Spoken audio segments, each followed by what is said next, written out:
This work session, regular meeting of the Township Council is called to order.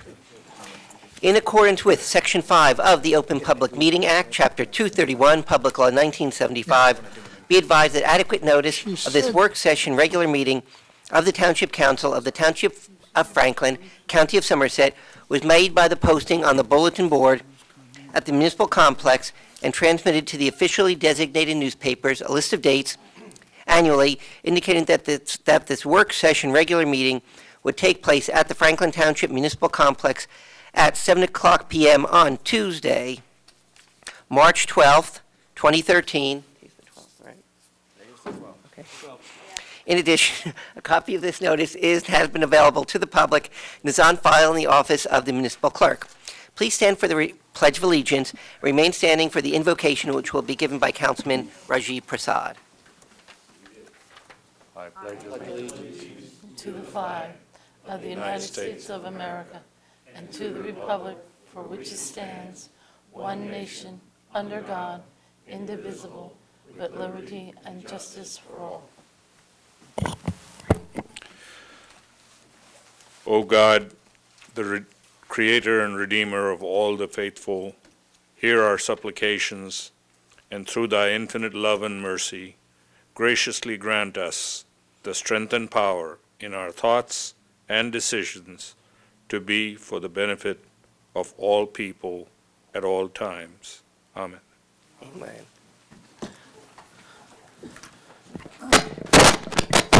Madam Clerk, please call the roll of the council. Councilman Chase. Here. Councilwoman Francois. Here. Councilman Kramer. Here. Mayor Levine. Here. Councilman Prasad. Here. Councilman Regan. Here. Deputy Mayor Sherman. Here. Councilman Vasanella. Here. Councilman Wright. Good. We're all here. Thank you very much. We are following along on our agenda.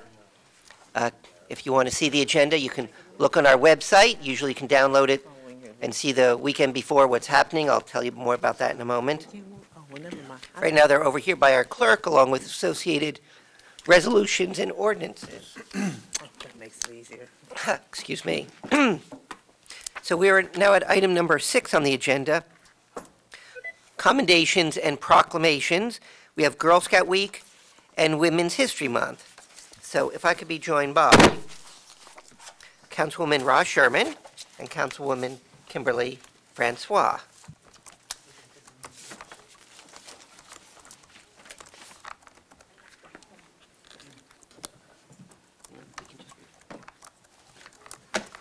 Yeah, I was just thinking. I'll do Girl Scouts. You'll do it. Oh, okay. We have two. No, you can go first. I'll get my glasses. Can't read without them. No, it's not the copy appointed. This only came in. Yeah, maybe On March 6th. John at the next meeting, because there's two spots. New posters. Yeah. I just hate to wait, because I'm sure, You could ask me what the other person's name is. It was Eric. of course you will, but like I say, if she's on animal against it, I think we should appoint these two. Yeah, I'm gonna have to. Well, Here we go. All right, I have the privilege of reading the proclamation for the Girl Scouts. Whereas March 10th through 16th, 2013 marks Girl Scout Week as designated by Girl Scouts of the USA, a movement founded in 1912 by Juliette Gordon Lowe, in Savannah, Georgia. And whereas throughout its long and distinguished history, Girl Scouting has inspired more than 50 million girls and women to strive for the highest ideals of courage, confidence, and character. Whereas, through Girl Scouts, girls grow strong, gain self-confidence, develop leadership, and learn the lifelong lesson of contributing back to their communities. And whereas, Girl Scouting helps girls achieve their potential by increasing awareness of opportunities which exist in the fields of math, science, sports, technology, and other professional pursuits. And whereas the Girl Scouts Heart of New Jersey was formed in 2008 and is capably delivering the optimal Girl Scout experience to over 28,000 women and adults in Essex, Hudson, Hunterdon, Middlesex, Somerset, Union, and Warren counties. And whereas more than 3.8 million Girl Scouts nationwide, including in excess of 100,000 in the state of New Jersey, join in celebrating and rejoicing in this great American tradition. Now, therefore, be it resolved that I, Brian D. Levine, Mayor of the Township of Franklin, Somerset County, New Jersey, on behalf of the Township Council, do hereby proclaim March 10th through 16th, 2013, as Girl Scout Week in the Township of Franklin, and call upon all citizens of the Township of Franklin to recognize and support the contributions made by Girl Scouts and adult volunteers toward improving the quality of life in our community. And this will be presented to the Girl Scout leader in this area. I think it's very timely and befitting that we recognize our Girl Scouts and also proclaim that this is American Women's History Month. This proclamation reads for National Women's History Month, whereas American women of every race, class, and ethnic background have made historic contributions to the growth and strength of our nation in countless record and unrecorded ways. Whereas American women have played and continue to play a critical economic, cultural, and social role in every sphere of life of the nation by constituting a significant portion of the labor force working inside and outside of the home. Whereas American women have played a unique role throughout the history of the nation by providing the majority of the volunteer labor force of the nation, whereas American women were particularly important in the establishment of early charitable, philanthropic, and cultural institutions in our nation. And whereas American women of every race, class, and ethnic background served as early leaders in the forefront of every major progressive social change movement. Whereas American women have been leaders not only in securing their own rights of suffrage and equal opportunity, but also in the abolitionist movement, the emancipation movement, the industrial labor movement, the civil rights movement, and other movements, especially the peace movement, which create a more fair and just society for all. Whereas despite these contributions, the role of American women in history has been consistently overlooked and undervalued in the literature, teaching, and study of American history. Now, therefore, our Mayor, Brian Levine, Mayor of the Township of Franklin, on behalf of the Township Council, do hereby proclaim the month of March as National Women's History Month in Township of Franklin, and urge the citizens to take this special opportunity to recognize and reflect on the progress made to advance women's equality, to take stock of the challenges facing women today, and celebrate the gains made by women in our society. Thank you. Want to say something? Okay, thank you much. And there's my daughters are Girl Scouts, and Ms. McCarthy was a longtime Girl Scout leader and handed out many a gold award, I think, in her life. So it's great for building character and showing role models for the girls. And I probably said this too many years in a row, but I'll repeat it again on Women's History Month. Just the fact we should always remember, a couple of years ago, I was with some school kids in March, and we were discussing some things, and one little girl, I think it was second grade, said, if you don't count March, how many months are in the year? I said, well, I get 11. Why do you ask me such a thing? He said, well, I guess there's one Women's History Month and 11 Men's History Month. So I said, well, okay. No, not quite. We have to think about these things all year long. So yes, we can concentrate and do that this year, but all of these things we're teaching and learning all year long. So thanks a lot for the presentations here.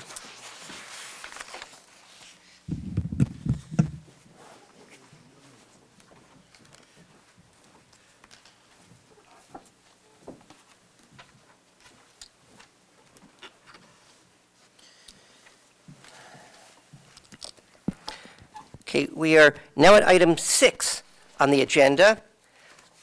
We have a presentation. Home grant application is required by the county to obtain a grant from Matheny Medical and Educational Center Home Grant Application.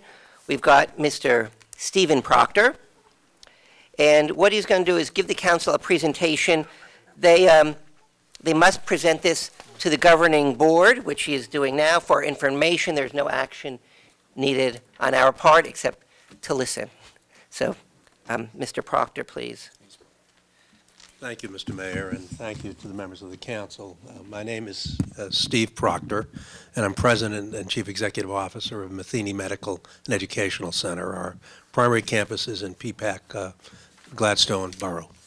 But we do operate various community residences throughout central and northwest New Jersey, and we're very proud that we operate two within Franklin Township. And you've been a great host to our patients and our clients for many, many years, and we really do appreciate it. This year we are asking the Somerset County Development Office through the Home Grant Program to provide us with approximately $35,000 in funds for the two homes in Franklin Township. And the reason is that we have, as many of you probably know, we have our residents who are very medically complex and very fragile individuals. And last year you were kind enough to also support the idea of allowing us to put lifts through the home grant in the homes, which we're working on now. It's a long process to get it in, but we're just about there.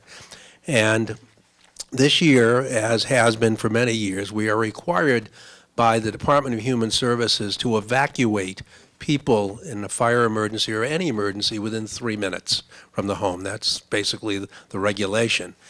We cannot do that with our patient population. It is very difficult, and particularly at night, it's very hard to do that when they're sleeping. And the concern has always been, how do we get them out safely in a timely fashion so that we keep them healthy and strong and so forth.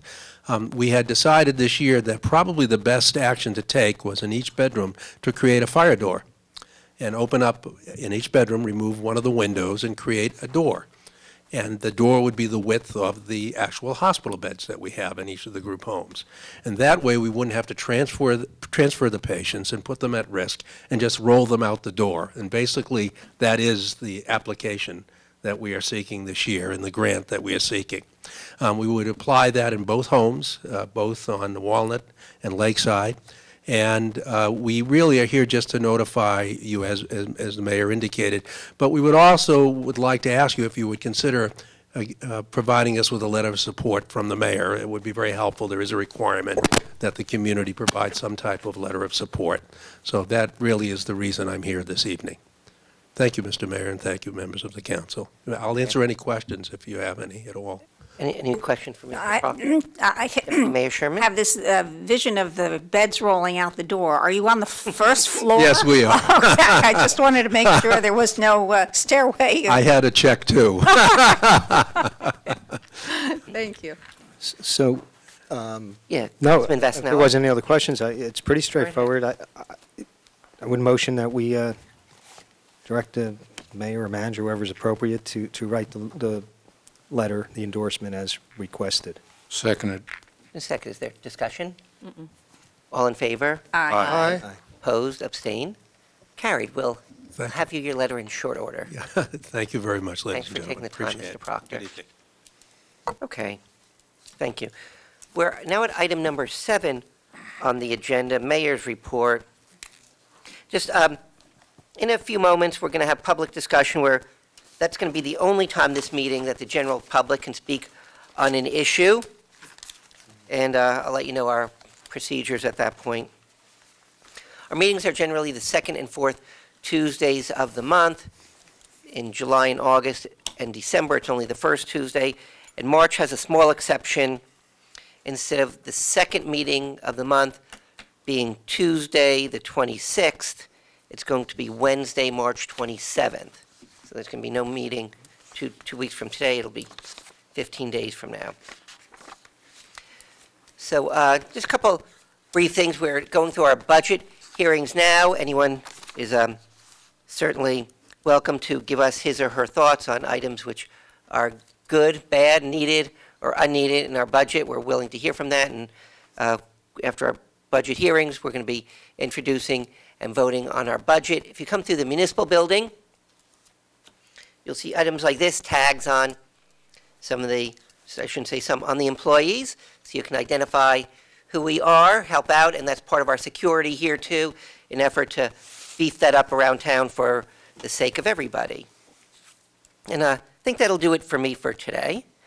So that's completes the mayor's report. So we go to item number 8, deputy mayor's reports. I have Deputy Mayor Rosalind Sherman. Thank you, Mr. Mayor. Just a couple of quick items. I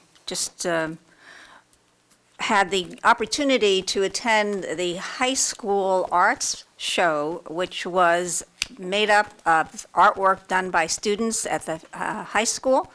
And I have to tell you, it was just amazing. The ceramic work, the artwork, the things they made out of paper mache, the videos. We are so fortunate in this township to have such a robust arts program that our children get the opportunity to express themselves and to foster some talents that they might not have even known that they had. So it was very, very gratifying to be there. And obviously, as part of the Cultural Arts Council, we do utilize an awful lot of these young folks. They had young folks playing music. We use them in some of our events for music and helping with crafts and other things with the children's program. So again, kudos to the school, to Dr. Tony Jackson for running such a wonderful arts department, and for Superintendent Cito for allowing that to continue.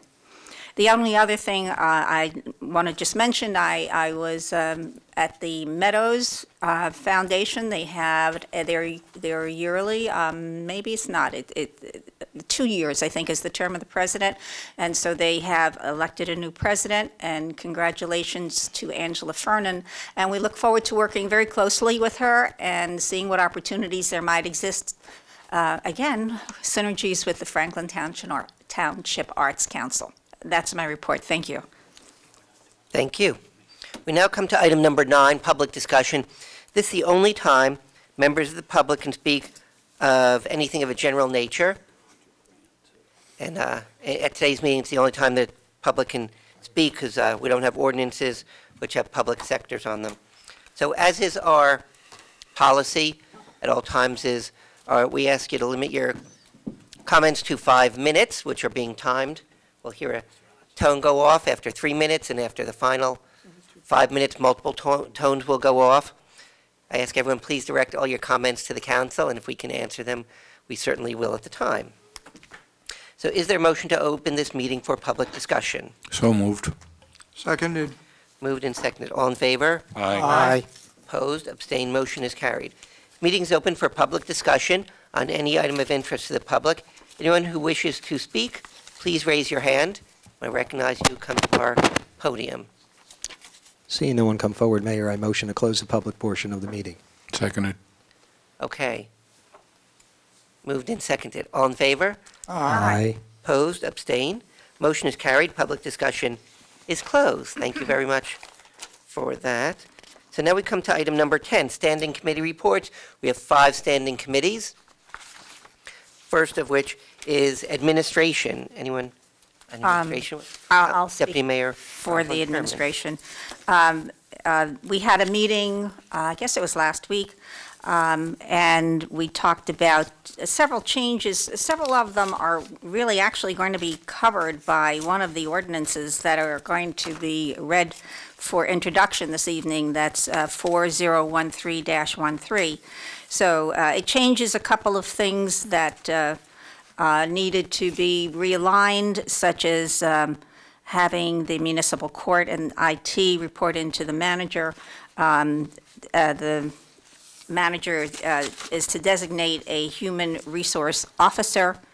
Those are, I think, the main things that are in there that are changes. Nothing great, but a refinement.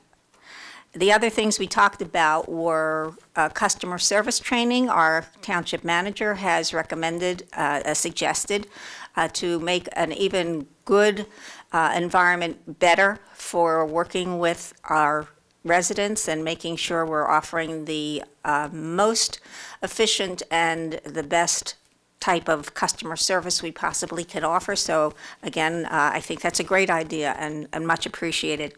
The other thing, a lot of it was personnel issues, and the other thing was a new evaluation program that our township manager has put together. So bottom line, he's working pretty hard to try to put this township together in a way that I think moves it ahead and moves the goal line even further. So I'm very happy, and everybody on the committee was, and I'm sure everyone on the council is.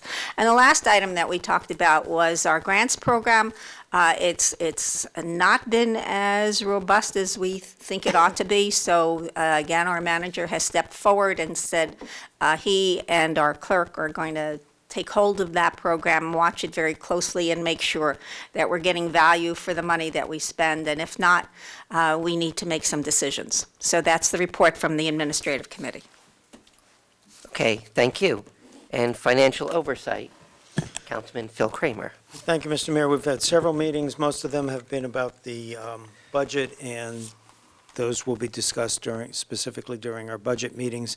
The other point of interest that we discussed was the water, specifically the price for water.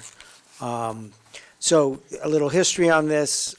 Last year, we began to look, we continued to look at our water budget and whether it was paying for itself and the surplus for water, which we need to make repairs, et cetera. And we realized that the surplus was dwindling. So we, last year, Financial Oversight recommended and Council accepted that for 3 years in a row, we would increase by 10% a year the water rate. And we did that last year. We increased by 10%. We now are reevaluating it or continuously evaluating it, and a couple of things happen.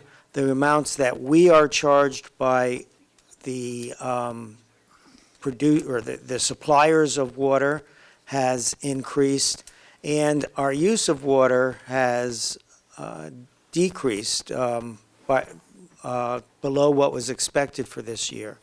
So because of that, our surplus has decreased. And it was the feeling of the Financial Oversight Committee that while we wanted to stretch it out over 3 years, fate did not allow that or does not warrant that to be wise anyway. And the Financial Oversight Committee is now recommending that rather 10, 10, and 10, that the rates be increased by the 10 of last year and the full 20% this year. As I've pointed out, Dr. Chase and I are the two council members up here that have wells, so we're not that familiar with the water rate, or at least not personally familiar with it. But it seemed around the table people pay about $200-ish a quarter, so a 20% rate increase would be $40 a quarter, or $160 to $200 a year. So to sum, the recommendation of Financial Oversight Committee is to increase the water rate by 20% this year. One last thing is, we didn't have any numbers before us, but for instance, Mr. Vornlacher lives about 100 feet outside of the town, and he gets his water from another supplier, and he felt his water rate per year was equal, or water cost per year was equal to the people in the room's water cost per quarter. So they may... That, Right, the other way around. And no, actually, not to correct you, but Yes. I believe that the average water bill is roughly about $250 per year for a Franklin Township resident. My water bill from another supplier is about $220 per quarter. Right, I got Oh, that wow. backwards. So in South Bound Brook, they're paying, at least in this relatively limited example, 4 times the rate. Of course, Mr. Vornlacher, as we all know, is a very clean person. So extra water. that might be it. He is tall, so yes, his showers take longer. But But in general, it is believed that Franklin's water rates are relatively low. Thank you. Okay, thank you. So next we have Public Safety Committee.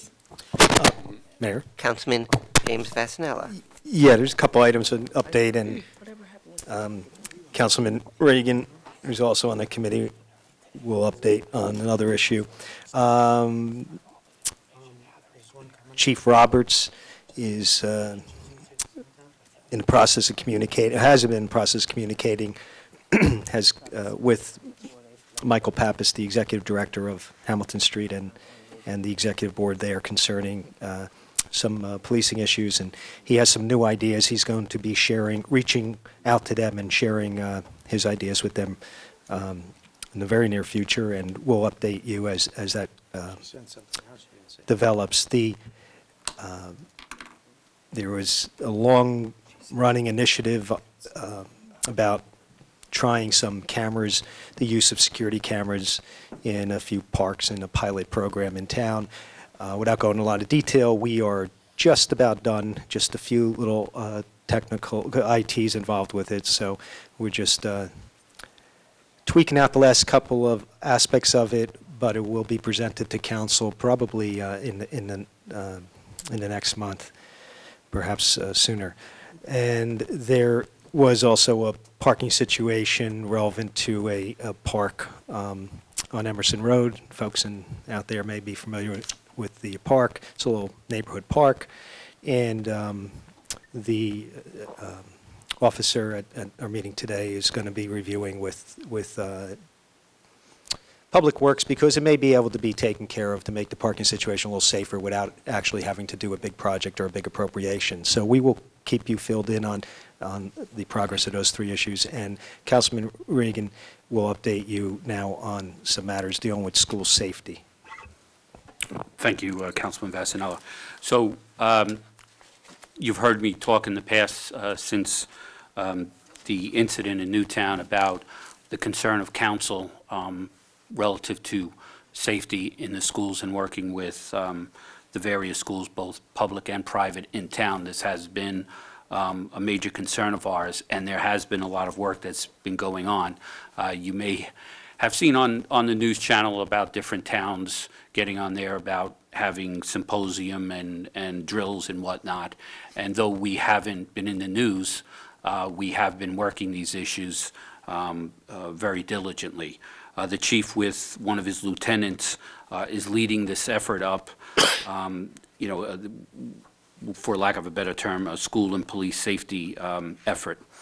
What this involves right now is, and it's still in progress, is that they are meeting with the administration and certain key staff of every school in town, both public and private.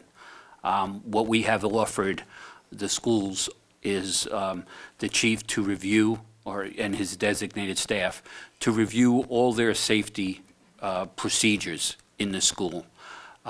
Naturally, we're not going into the details of their findings, but the important thing for everyone to know is that, especially if you are a parent and you're sending your child to a school in this town, every school is participating in it. It's 100% participation by both the private and the public school systems. The reviews are in progress. Most of the schools are receiving some sort of feedback from the chief on changes to it. Some of it is just what I would call fine-tuning, like the fine-tuning you do on an FM radio. On an FM radio, you just try to get it in right. There's very little changes. So that, again, is all very important and has been a very productive effort for our schools on behalf of our chief. So I do want to recommend or commend the chief and his staff on this, because this is something also, just in case anyone's, we're not charging schools for this. We're doing this because of, as a whole, the council's concern about the safety of the schools as general public safety, but in this specific case, about the safety of our children in our schools. What is also in the works is that we are planning to have a school and Police Safety Forum, where we would have either a half-day session or a day session, that the details have to be worked out, where we would bring in the administrators from all the schools in town to have kind of a roundtable discussion about school safety issues. So again, my thanks to, on behalf of council, to the chief for this. The other thing I would like to do is a little early congratulations. It officially hasn't happened, but many residents may have read an article in the paper about our township, our police department is getting accredited by the New Jersey Chief of Police Association. This is a very prestigious accreditation that we're receiving because very few towns in the state receive it.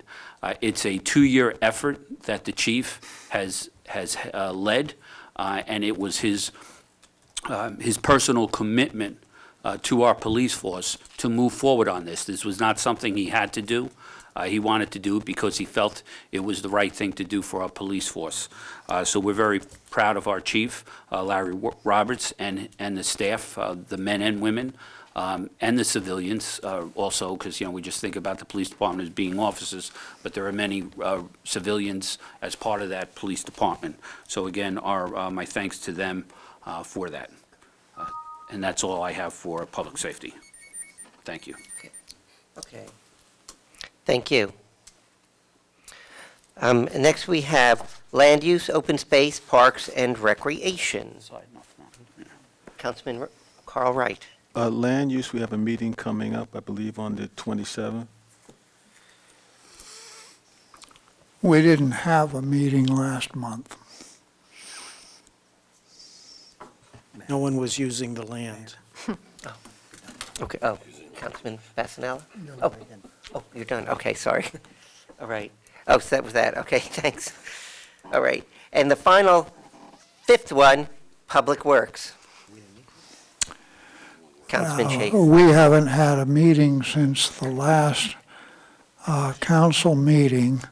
One thing I will say is that the township engineer has told me that we are now, we have gone live on the Energy Solve system for managing our energy accounts. Not all of the accounts yet, but the 70 most important accounts are being managed by the firm Energy Solve that checks them all to see if they're right and essentially pays the bills.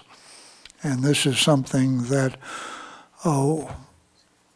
is likely to save us money on our overall energy bills and also give us a better idea of exactly how much energy we are consuming from month to month in the township, which is important for being able to conserve energy and eventually will enable us to submit to Sustainable Jersey a municipal energy audit.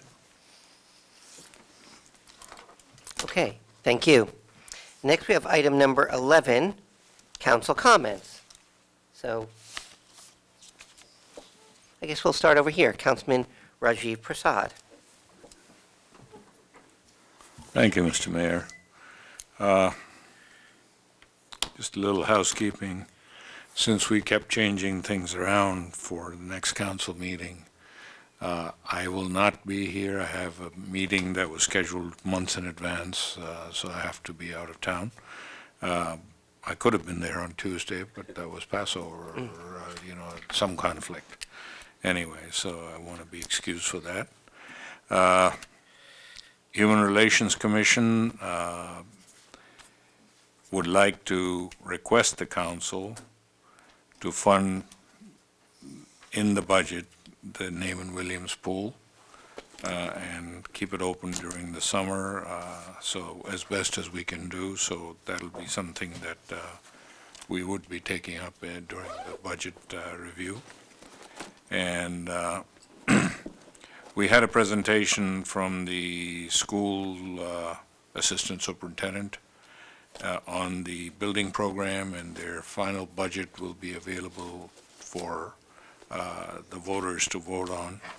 And I would recommend that we take a hard look at what we're doing for our kids and their long-term future.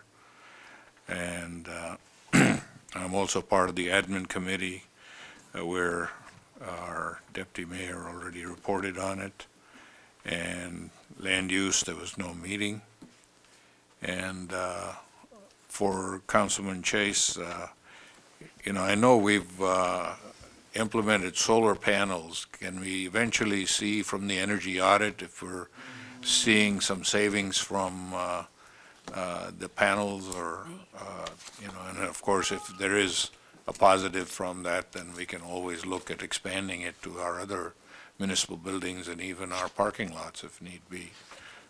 There's a lot of funeral homes that are getting solar panels above their parking lots, so that's something for us to consider. So with that, thank you, Mr. Mayor. Okay, thank you. Next we have Councilman Carl Wright.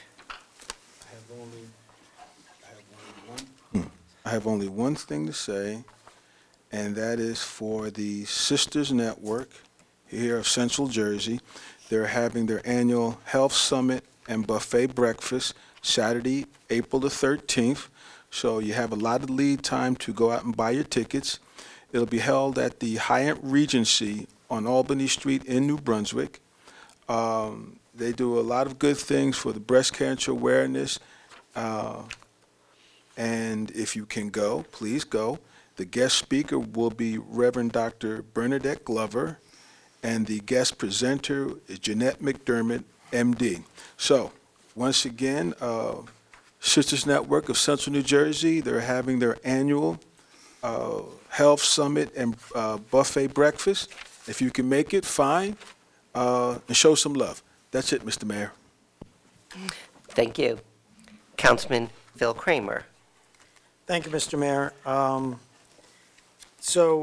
A number of meetings ago, I had suggested that we have a running task list of the various things council suggests, the various things the subcommittees come up with. Mr. Vornlocker and I had worked on that for a while in spreadsheet form, and then the head of IT came up with the idea of linking it to the software that does our agendas. And I just wanted to know what the status of where we are, Mr. Manager, sir. The status is the council agenda obviously has been online for some time. It's part of the paperless agenda that the clerk uses, and that task list is actually something that I'm currently logged into now, prepared to add a task should you give me one tonight. The 5 standing committees will also have their agendas and any notes or any tasks that are associated with those 5 standing council committees. The boards have been built by the vendor. The department liaisons to those committees are currently being scheduled for training by the IT department on how to enter and manage their task lists, and we should be up and running, I would hope, by the next council meeting, and I already, and Anne Marie are already prepared to enter tasks that come out of council meetings. So that part of it is up and running now. And any council member will be able to look at any task, not just... That's correct, yes. Good. Well, here's a task. I'm ready. A very simple one. Maybe it doesn't even warrant the list. The handicap parking spot in front of the East Millstone Post Office, the paint is invisible, and people seem to be confused as to how far that spot extends. So it'd be wonderful if we could buy some blue paint, or I'll even buy the blue paint, and if they could put it down there, that would be great. And then the other thing, going back to last night's budget meeting, I'll title this "The Great Divide." In the community center, there is a divider there that replacement, we were told, was $150,000. The reason I was 2 minutes late to this council meeting is because I stopped to look at that. This is an ethics violation, but I'll do it for $10,000. That's not a real bid. because that would be an ethics violation, but I just I don't see it. I think it's still somewhat functional. I think, give me time with a contractor, I think we can fix a lot of it. Part of the problem is the floor has kind of, either the ceiling has come down or the floor has risen, and these things are full length, so it is a little difficult to get them the full length. And they are a little hard to pull, and for seniors, they might be a little bit hard to pull, but I think we can work this out. I don't think, my vote is no for $150,000, and let's see if we can get someone to fix them, or at least make them more functional, maybe not as good as new, but functional. So I'll work on that. I'll put that on my task list. That was the sound of your task being added to my computer. Excellent. Thank you, Mr. Mayor and Mr. Manager. Okay, thank you. Councilman Ted Chase. I was thinking that I didn't have any comments, but I would like to mention I attended the Curriculum Fest at the high school last Saturday, in part because I'd been charged by my wife to find out more about the high school videography program with a view to getting the videography program of the Cable TV Committee and the videography program at the high school working together, and I think we've made some progress in that direction. But I went to some sessions on the curriculum. I was very much impressed on how the teachers both are using modern technology, more modern than I'm familiar with in many cases, in teaching their classes, but also how they do, on the one hand, integrate science and math, which is something I feel very strongly about from my own teaching experiences, and also on how they get the kids to think, which is really the most important thing you can teach at any level of education. It's not about the facts, it's about being able to think with what you're presented and reach sensible conclusions. So, and I'd also attended a Board of Ed presentation on their plans for really reorganizing the program to have two middle schools, make Sampson G. Smith a middle school again, as well as the old high school, and they would like to build a new K4, K5 school on Claremont Avenue in Franklin Park. They're intending to get board endorsement of this and then go for a referendum in September on raising money to do this. And I was even able to answer a question about planning board procedures and how that worked with school development. So, thank you, Mr. Mayor. Thank you. Councilman James Fasanella. Thank you, Mayor. A couple items from some other committees I'm involved with. First of all, we had our Raritan Millstone Flood Commission meeting here. Councilman Chase was here for most of it. Councilman Kramer at Stumpton is an audience member. We have members, our engineer, Scott Thomas, and John Clyde from the public serve on it, along with Ted and I as alternates. Anyway, point is, it was a great, healthy discussion. I don't know if it's been broadcast yet. We did tape it. It is on YouTube, or I should say we recorded it. We really don't use tape, I don't think, anymore. Everything's digital. Anyway, but I'm thinking we're going to get it on our broadcast station. Absolutely. Yeah, so it was great, and believe me, it really does. That's a perfect example of how some issues, although they're local to us, they affect other towns and vice versa. So working together, silly as this sounds, really, I mean, it takes time, unfortunately, because there's bureaucracy involved. But I think colleague Dr. Chase would agree we were a lot further along than if we did not have that committee. Anyway, ELS meeting, Councilman Reagan and myself were there. The two main issues, one of them is we're going to tape one of the volunteer videography program headed by Councilman Chaffe's wife is going to get some volunteers. We're going to tape the next meeting so more people can know what our ELS committee is about. One of the main items we discussed was some possible changes in policy concerning the process of which they distribute the calls out and the call times, because we have a lot of squads and we want to use them in the most efficient way possible. When that's finalized, we will bring that back to you. So I believe some of the meetings we have, even with, I don't know if planning board or whatnot, maybe the manager could clarify, but a lot of our stuff, and I know Councilman Kramer was involved with this, is now being bumped to YouTube at certain points. So not just for that flood meeting, but other meetings people may be interested in. If maybe at some point they can, in the meeting or personally can clarify, the use of YouTube has made a lot more material available. And that's pretty much it. One thing about the dividers, I haven't seen them, but I would think it might be the direction Councilman Kramer was going, that if not fixing what's there, there may be other remedies. It's an important building. I think we all want the seniors to be able to use it, and non-seniors too, because there's multiple functions often going on, activities.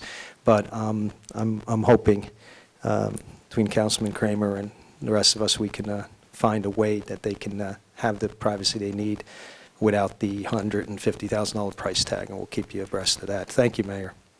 Oh, we should mention Oh, I'm sorry? workshop on flood control. Oh, yes, thank you, Councilman Chase. I should have remembered it. There's one of the things that's come out of one of the items that's come out of the work of the commission is the Flood Commission's having I don't know what you'd call it, seminar, focus panel, group discussion with a lot of experts in the field, interested parties at Raritan Valley Community College this Saturday. I don't know, Ted, is from 9? From 9 to 3. 9 to 3. At Raritan Valley Community College in Branchburg. Workshop is free and a light lunch will be provided, but you must register by March 14th to reserve a space. There you go. Thank you. I'm trying to remember the email address of Sarah Malone at the Blaustein School is the person who's handling the registrations. It is. Her email address is sjmalone@ejb.rutgers.edu. I knew you'd have the information. And one last mention, Mayor, and again, my colleague Councilman Chase was there at the Cable Television Advisory Committee. They had a guest, George McCulloch, if I remember his name correctly, who's actually a Franklin resident but runs Princeton TV. They're doing a phenomenal program there. I'm not suggesting we have to duplicate that, but I think they were impressed with what we've done here, and we were very impressed with what we did. But I just want to acknowledge his service. Although he works for Princeton, we benefit by what they're doing, and he came and helped us and is being very helpful, informative as we go through this ascertainment period. So, thank you, Mr. McCulloch. And Mr. Mayor, if I could just add, and since Councilman Chase brought up Sarah Malone, Sarah Malone is our newest member of the Shade Tree Commission here in Franklin Township. She's a Franklin Township resident, and in addition to her work here with the flood control and flood mitigation along the Raritan River Basin, she's also a master gardener, and she has just recently been appointed by me to the Shade Tree Commission. So that is another reason why I have her email address. Okay, thank you. There you go. Send them my way. Councilman Brian Regan. Thank you, Mr. Mayor. Just a few items tonight. So first, I want to thank our township manager and our IT lead, Justin. A few weeks ago, it came to my attention from Robert Wood Johnson that they're planning on putting a meta-merge facility on Elizabeth Avenue, where one of the new strip malls are being opened up on the corner of Elizabeth and Old New Brunswick. And they were having some problems interfacing with Comcast. So that was brought to my attention. Naturally, I really can't do anything. So like a good manager, I turned it over to somebody who could actually do something about it, or I knew would be able to get somebody to do something about it. And And since that time, I've heard from Robert Wood Johnson, and they're very happy that this situation has been resolved and that it's moving along, and they will end up being able to get cable connection. So, again, my thanks to both Bob and Justin for interceding and working the solution. I'm going to talk just briefly. So, in reference to the public hearing that Councilman Chase mentioned about the Board of Ed proposal coming up in September. So I did receive an email today that they're having a public hearing on that. Unfortunately, they picked Thursday, March 28th, which is Holy Thursday.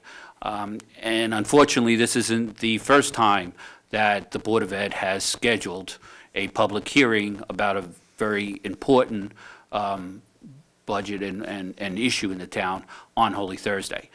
So I am bringing this up tonight so that any residents of the town could provide feedback to their Board of Ed member to encourage them to change that. For those Board of Ed members who really aren't aware, Holy Thursday is part of the three holiest days in the Christian faith, the Triduum, Holy Thursday, Good Friday, and Saturday, and the Saturday Easter Vigil. So it really is not a good time to do it. So I would encourage the Board of Ed members and the administration to be more careful about the days that they schedule public hearings on, and really would request them to move that. Finally, I do want to talk a little about, because since January, I feel that my life has been the Finance Oversight Committee. So I'm just going to talk a little about it, even though Councilman Kramer gave the official readout on it. It really is, we are, for residents who tuned in last night, you saw that we're going through the department hearings.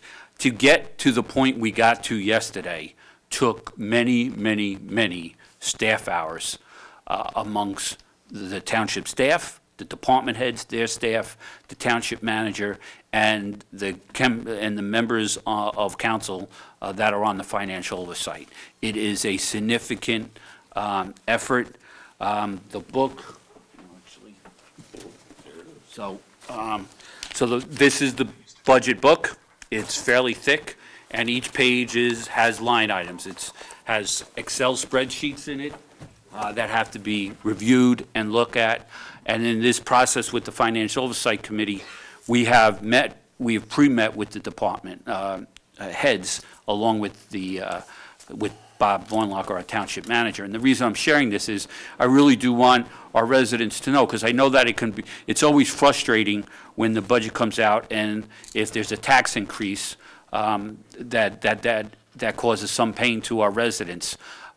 But it really does take a lot of work, and we are working very hard on that. And I know sometimes working hard isn't an easy answer or an answer to folks complaining about their taxes rising. And I agree that working hard is it's not just in working hard. You have to be efficient and effective in the work that you do. And the only thing I would offer up to our residents is that I can assure you that the members of the Financial Oversight Committee are working this diligently with the township manager to come up with the most effective, streamlined, and functional budget that we can.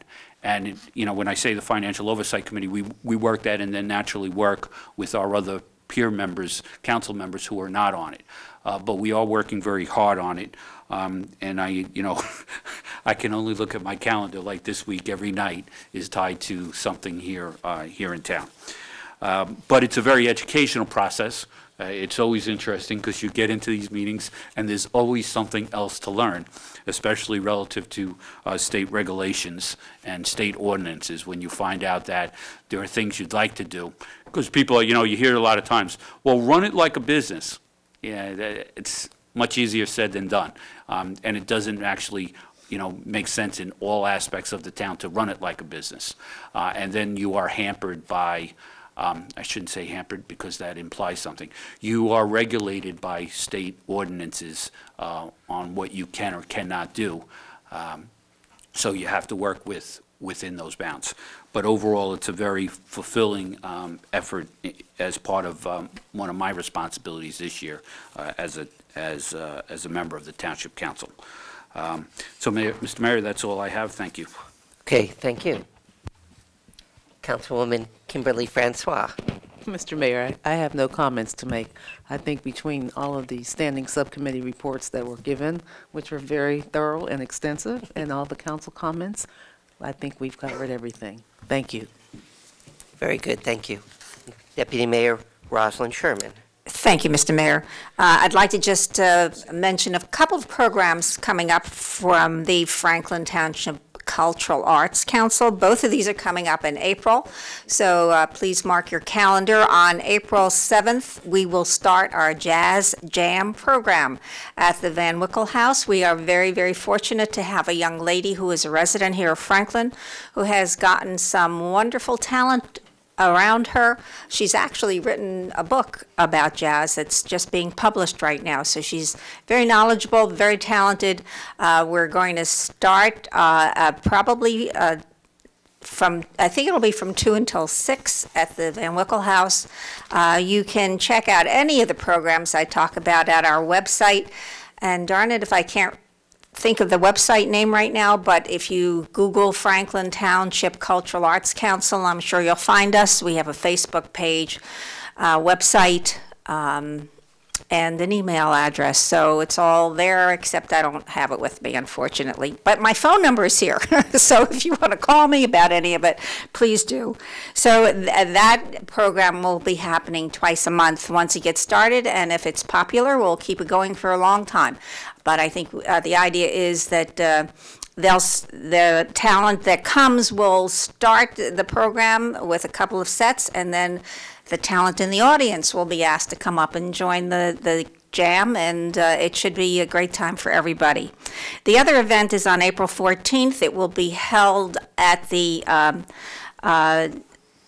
First Baptist Church of Lincoln Gardens, and it will be from 4 to 6 p.m. It's entitled Cultural Montage. It's part of the celebration for the 150th anniversary that we've been highlighting of the Emancipation Proclamation. There'll be music, dance, there'll be historic portrayals, exhibits, dramatic renditions. It's a wonderful family-friendly event. It's free.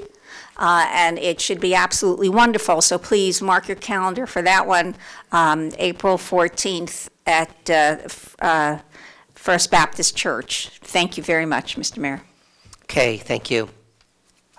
And my only comment for today is what usually comes at the beginning of the mayor's report left over.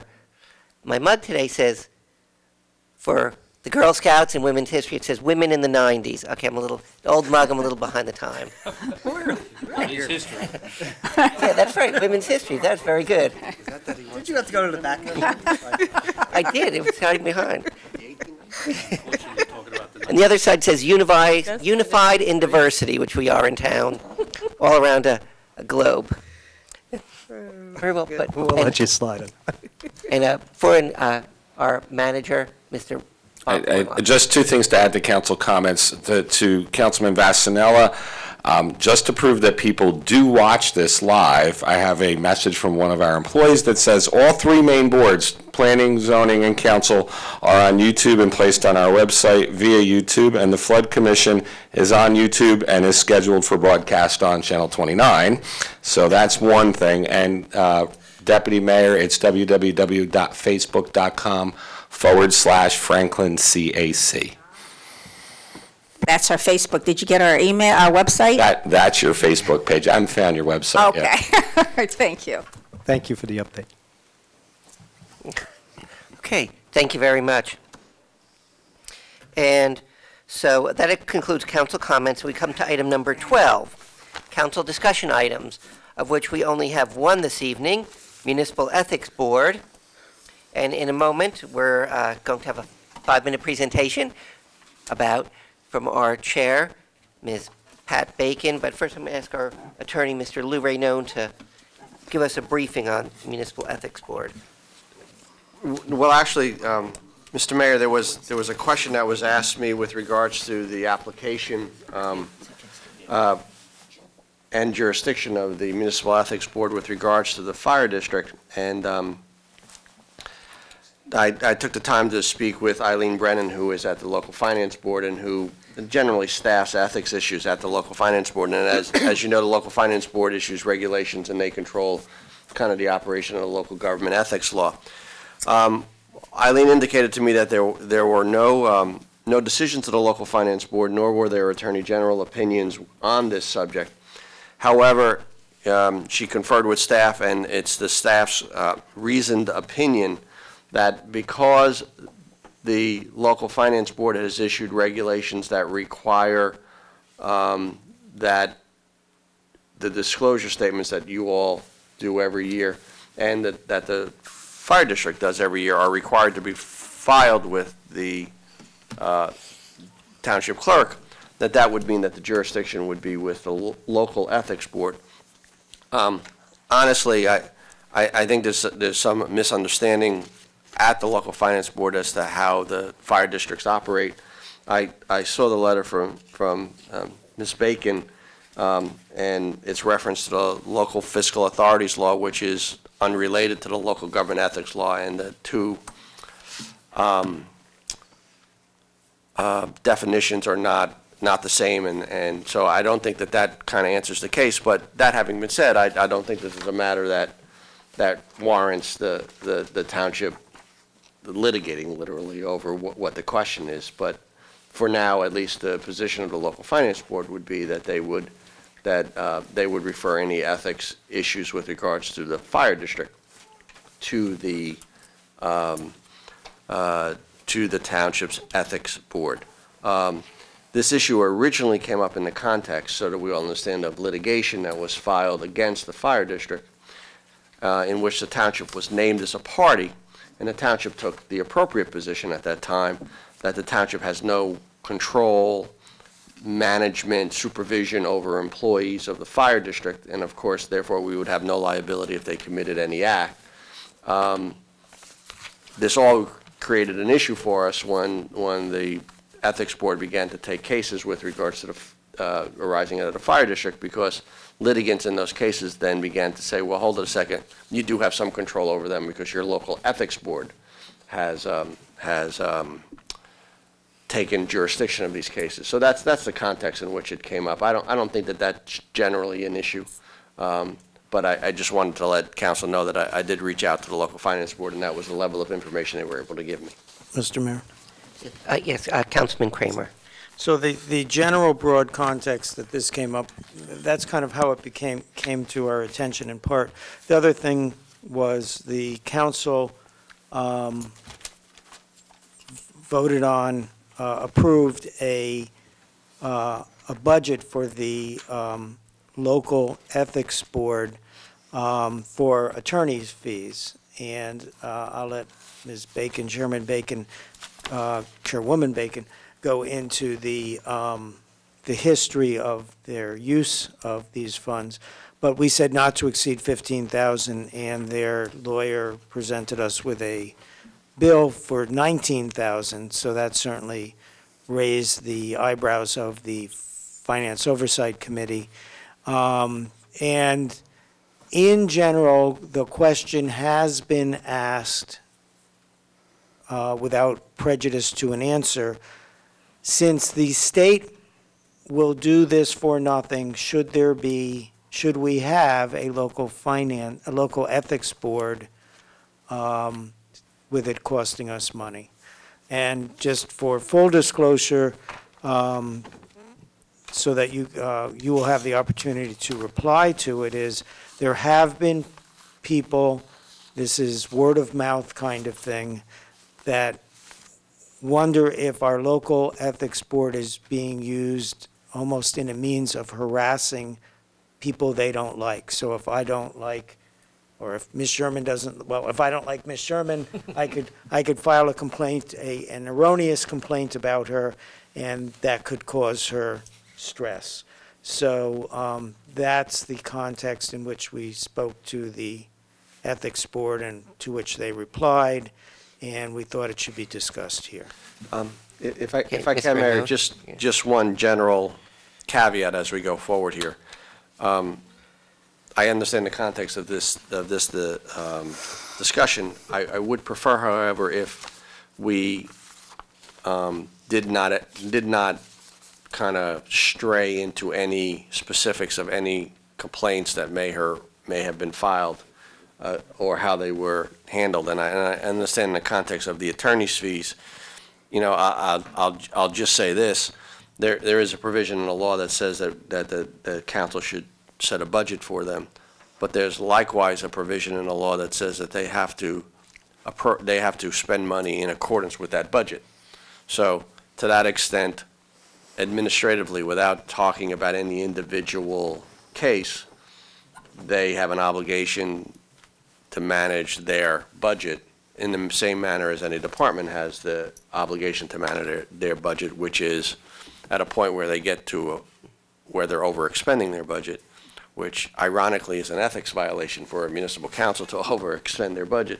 They need to stop and not spend any more money. So, but I would not like this discussion to become individual cases. Mr. Okay, Mayor. and just indeed, if we stray into territory which we should not, and I do want a full discussion if that's what the council's desire, Mr. Arnone will tell us to back off on any particular points. And I can use this big mug to Okay, yeah. force it, hit somebody with something. Good thinking. Councilman Regan. Thank you, Mr. Mayor.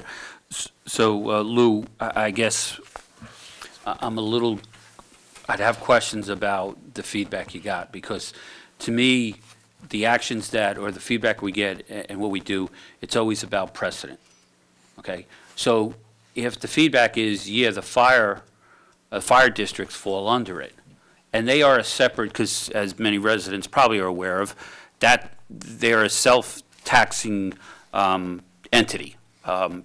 They set their own rates, they have their own budget. We have no control over the fire commissioners and the districts, just like we have no control over the Board of Ed. They set their own budget, they vote on it. So what's the difference between, hey, ethics is filed about a complaint against somebody in the fire department, and now I file a complaint against somebody in the Board of Ed?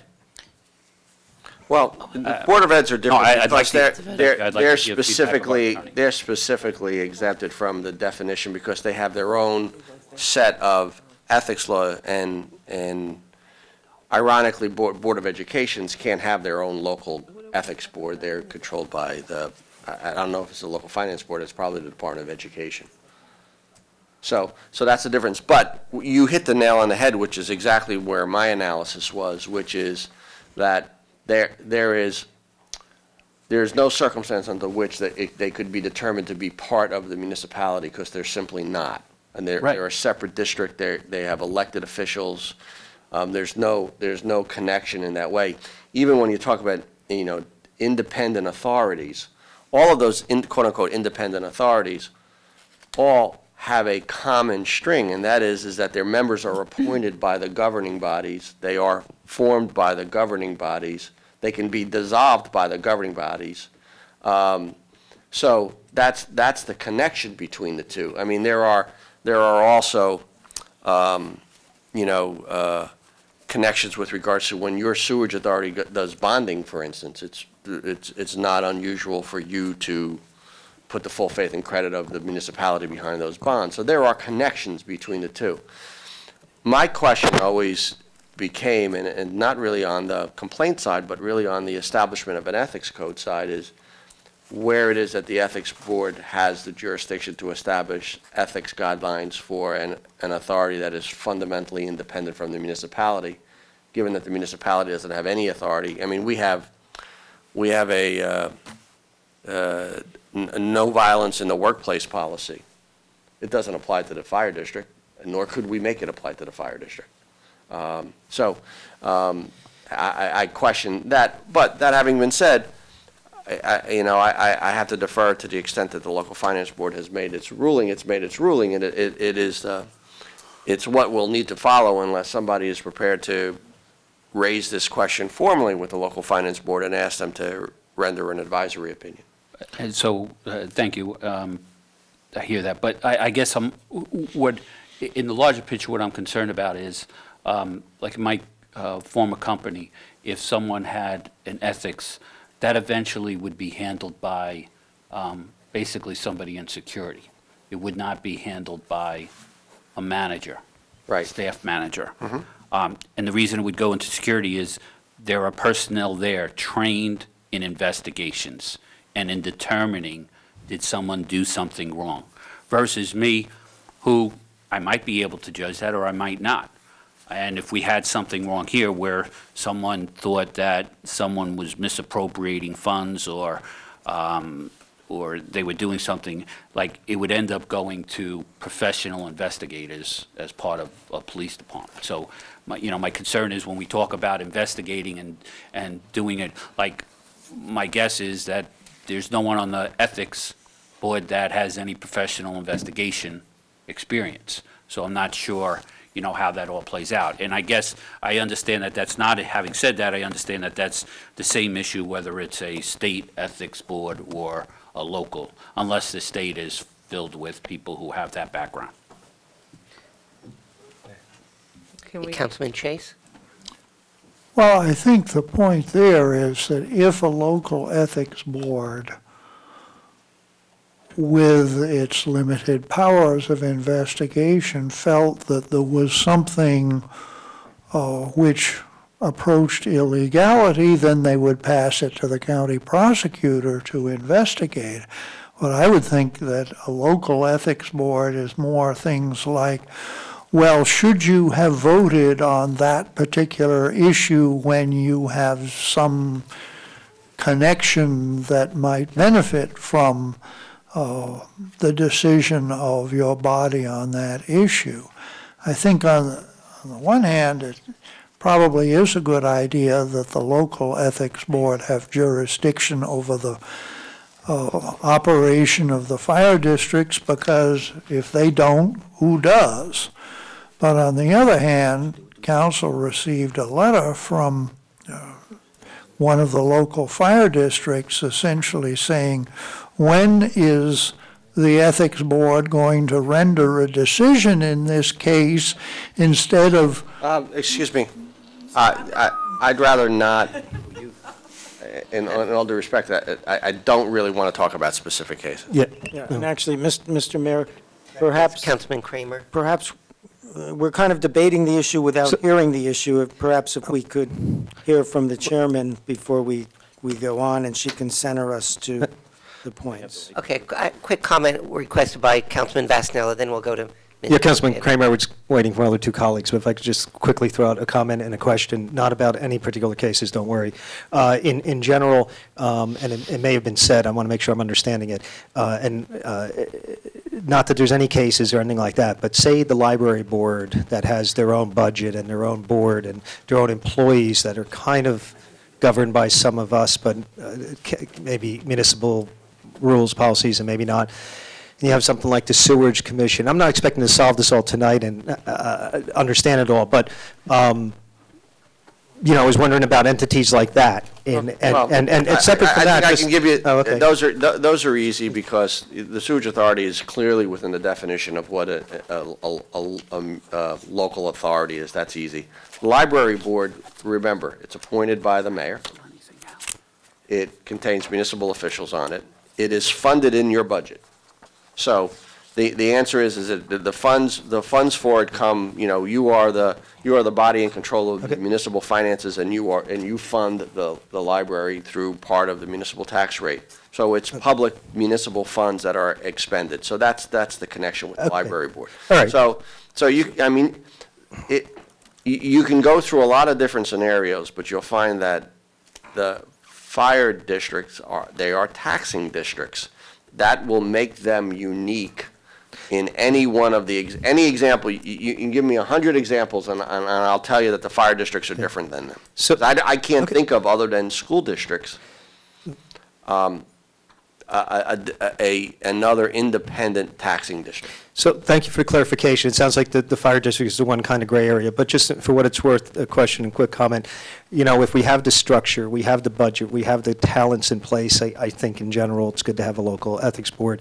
It sounds like there may be some question in reality, not to their efforts, but if we're making things work the best for what the mission is, but I'm sure we could talk about that going forward. The only other thing I'd like to ask is if, and it's a big if it ever went to the state ethics or the other level that would deal with it, quote, for free, I don't think it should just come down to money, but just wanted to throw that in, would they then do anything and everything that would normally fall under the local ethics board? Understand there's a little gray area with the fire district. Yes. The answer is the local finance board. If you don't have an ethics board, the local finance board becomes essentially your ethics board. Complaints get filed with the local finance board. They're investigated by the board. The board is represented by the Attorney General's office. Thank you. They go through a very similar, though actually much more structured, and I don't like to use the word professional, but they have professional staff that investigates and deputy attorney generals that represent them, and they render charges. In the event that there are hearings, any contested matter is sent to the Office of Administrative Law, in which the trials are held before administrative law judges, and ultimately the local finance board makes decisions appealable to the appellate division. So the answer is that yes, it's very structured, and depending on where you fall on what side of this issue, it has a staff that is, substantial. And just for clarity, when you say local, because that's confused people, I think, at times, the local finance board is actually the state. The local finance board is that, and those of us in municipal government understand it's local, but the local finance board is the chairman of which is the director of the Division of Local Government Services. It controls. It reviews it, improves everybody's budget, it approves everybody's bond issues. It has substantial control over the municipal finances of all municipalities in the state. So, Mr. Mayor, Yeah. since it looks like Ms. Bacon is here and she has a presentation she wants to give, 2 minutes or whatever, you have something that you want to say, and then there are other people that have something they would like to say. So do you have something you want to add on? Okay, Did do you want come to do here yours, prepared and to we can present? certainly Is that your come back to our discussion. presentation? And just to keep you cognizant of the You time. need a microphone. Oh, yeah, we'll get you a microphone. Okay. And keep you cognizant of the time. Our normal 5-minute timer is going, and then you can see where you are. Is that okay? So after your presentation. Excuse me, Mr. Mayor. Council just spent 20 minutes debating this before we even let her speak. Right. And while I did prompt her that if she could keep it to 5 minutes, that's nice. But to limit her to 5 minutes after we just yammered on for 20, I think is inappropriate. So what's an appropriate time? Why don't we just let her speak, and yeah, we just spoke our minds, let's let her speak her mind. Well, let's let her speak without Thank you. interruption. Thank you. Okay, we'll do that. I'll just keep you cognizant of the time. That doesn't mean you have to stop, just gives you parameters. Okay, and then we'll come back to our discussion. Okay. I will therefore, I've already moved it 2 slides, and I won't even talk about them. One of the things to understand is that the existence of local ethics boards was set up by state statute. They started this in 1983. There have been various changes as things have gone through, but there has not been a major update of the situation. And so, in fact, structures exist like fire commissions that may not fit into the law as it was originally set up, and therefore we do have issues. Let me just talk about the procedure that we have. I think this will address the possibility of using the ethics board as a harassment tool. When the ethics board receives a signed complaint before proceeding forward, we have to determine 3 things. Is it frivolous? The alleged action, if it was found to have occurred, would it constitute a violation of the Code of Ethics? The Ethics Code is actually extremely limited in what it covers. behavior or actions that almost every person here would consider completely egregious are not actually violations of the ethics code. It's extremely limited. It only applies to very particular situations. And of course, the fact about whether the ethics board has jurisdiction over any given person. Once we determine those three things, all three criteria are in place, it is not frivolous, it would actually be a violation of the code if it happened, and we have jurisdiction, we then proceed to the steps that I show you here, the investigation phase, notification, and so on. All of these are conducted under extreme confidentiality. They're, in fact, most of the time, because you have no idea what we do, because nobody hears about it. And so someone might come a cropper of the ethics code and no one might know, because we do practice extreme confidentiality. Let me make a comment about the section that has to do with the response by the subject to the complaint, because this is the area that actually has to do with the local finance board. Your attorney has shared with you the extremes of what the local finance board actually can do. However, in practice, as we are aware, most of the time, the local finance board does not hear a case. There is, in fact, no hearing. Someone files a complaint against you. You are invited to respond to them on paper with whatever documentation or notice or letters you care to send to them. They review that without your presence. They do not speak with you. You are not allowed to call or question witnesses. It's simply whatever you have sent to them in response. And most of the time, the local finance board makes decisions about violations of the code in that manner. Very rarely, apparently, do hearings actually occur. One of the issues, of course, that has come up is the expenditures for attorneys, which we have had. You have had just a little glimpse of what some of the difficulties are that arise. The local finance board, our attorney may not be in agreement. You may personally have disagreements with how an attorney interprets something. Welcome to my world. And so when things happen, it gets very complicated very quickly. Keep in mind that we're dealing with laws written by attorneys and legislators, and that common sense, as exercised by reasonable and prudent people, which we hope you have appointed to the Ethics Board, common sense does not apply. Oftentimes there is no precedent for these situations that we have found ourselves in. We have numerous times called the local finance board and asked them, how do you handle this? And they say, do whatever your attorney tells us to. We have not had an attorney until fairly recently to help us with that. Many times we have looked for cases that have had bearing on what has happened, or what we're facing, cases in the past, similar items, they don't exist. Partly because of the nature of the complaints that we have received. If no one has acted on a similar complaint before, there is no precedent.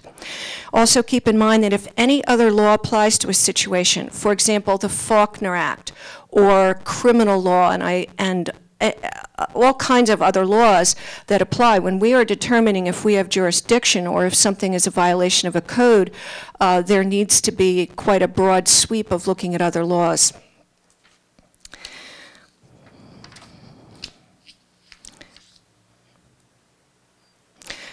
This is what we do. We determine a violation. The person has the ability to appeal to the local finance board, so if they don't like what we do, it can land there anyway. Advisory opinions and consultations may be made public, but are frequently not. If we do make them public, they are very general, and I'll explain why a little bit later. And again, access to findings of a violation have to have a 2/3 vote of the Municipal Ethics Board to go forward. This is the actual title in the statute, the state statute that requires you guys to take care of us in terms of services, including an independent counsel when needed. The board has been active for over 22 years. In that time, we have hired an attorney twice. First was for a case in 1997, and then again in the fall of 2011 into 2012. Basically what happened was a small tsunami of ethics complaints were received by the board. Also, let me comment that while Anne Marie does help us with clerical help on occasion, we do also take our own minutes and write our own letters. So there are some times when we are actually not costing the township money for those kinds of things. Taking a look here at the complaints that were received, and keep in mind, when we receive a signed complaint and we can determine that those 3 criteria are met, we are required by law to proceed. There isn't an option. We have to go forward. And so when those things are on the complicated side, as you are beginning to hear about, we have had to retain counsel.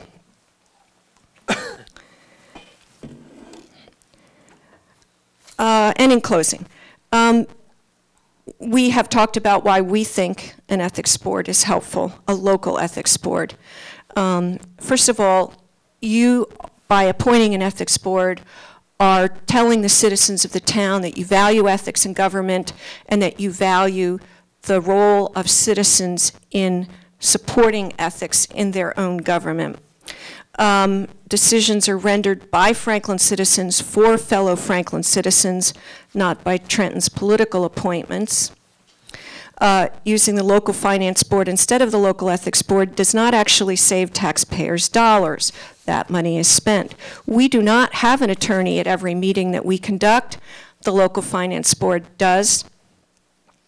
And the expense of ensuring ethics in government prevents private individuals from improperly benefiting from public funds and makes sure public money goes to public good.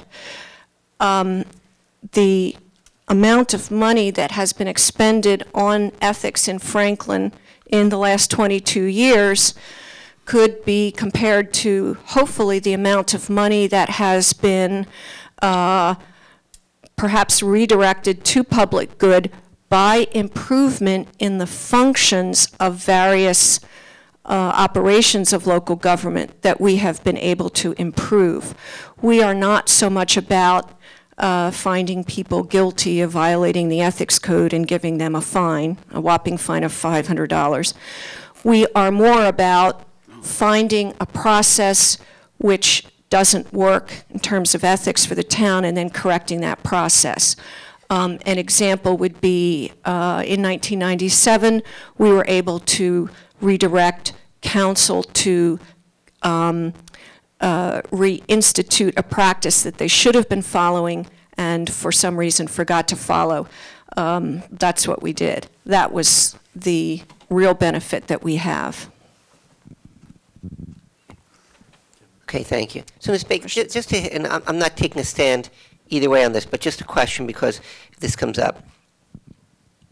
If we're asked, okay, the cost has been minimal, why don't you guarantee, if we're asked, why don't you guarantee that it goes to zero by letting the local finance board do all of your ethics work? What would be our good response to that? Meaning, if we gave the work to the local finance board instead of our own ethics committee, and the argument is, you'll guarantee your cost to zero then, what would our response be? Well, the cost to Franklin municipal government's budget might be zero, but the taxpayers are still spending money. I mean, it comes out of New Jersey state taxes. It's not, the local finance board is not free. Yeah, I mean, they're basically operating anyway, but go ahead. Anything else? Is it? In terms of finances? Yeah, or other, I mean, if there's a good. Well, you have the ability. Other reason. You have the ability, the Township Council has the ability to make our budget zero. Mm-hmm. So you have control of that. And if you don't approve money in your budget to support the ethics board, we cannot spend that money. Okay, and then I might ask, and I don't know if you know this, so you have to look at it. If, let's say we did that, and an item comes up requiring the use of an attorney, as I'm sure it did, that's why you hired one, what would we do? The answer is therein lies the rub, which is that if you have a municipal ethics board, you have a now statutory obligation to fund them reasonably. So let's say the ethics board got 10 complaints next week, and the council said, well, we're not going to give you any money for an attorney. The ethics board literally could go to court to compel you to fund them reasonably. Now, not saying that they would, but what I'm saying is that you now have an obligation. I actually don't know what, because I don't know that's ever happened. There's not that many ethics boards in the state. What would happen if the ethics board had a ethics complaint that they needed to pursue and they weren't pursuing it because they didn't have the funding to pursue it? I think probably everybody is immune from suit in that circumstance, but the answer is that technically you have a statutory obligation to provide them funding, reasonable funding, to conduct their business. I mean, that's what the statute says. Okay. And one thing that I just wanted to say, and this is not a debate, certainly, the manner in which you process ethics complaints is supposed to mirror the manner in which the local finance board processes complaints. And you're right, they do take written submissions and then they issue charges.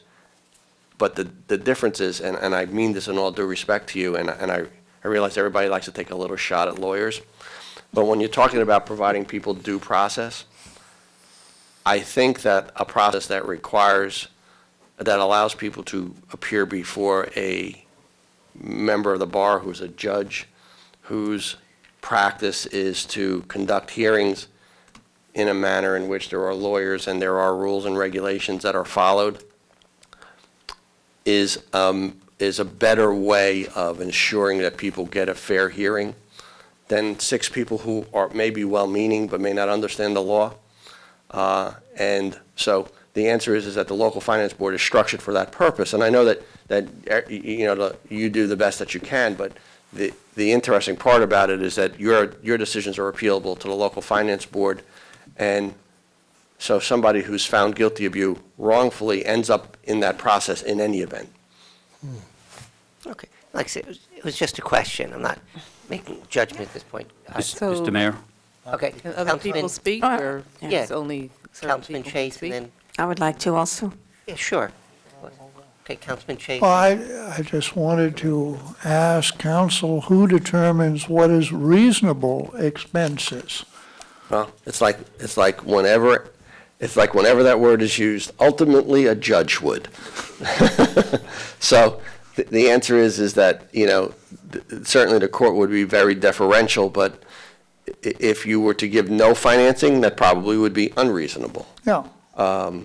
But I think that in a circumstance where you give a $15,000 budget and they go $5,000 over the budget, I think that it's reasonable to say you have to stay within that $15,000 budget, especially if that's what it is. But the problem is, and to this extent, I understand the board's problem. You struggle every year with how you set your legal budget, and you've probably heard me say this if I've been here 12 years, probably every year, which is I can't ever guarantee you what your legal budget is because I can't tell you who's going to sue you tomorrow. Yeah.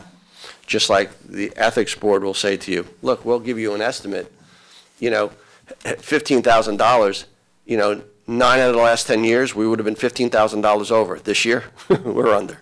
So, that's the problem. You never know when you have a board like this, you never know how many complaints will get filed in a given year. Did you want to interject, Nancy? Well, I can respond a little bit. We are in the process of reviewing the bills that we have received, and I actually as yesterday, even spoke to the attorney about it, and we are in the process of reviewing that because we feel that we did not get fair warning of when it was going to be over. Let me comment that if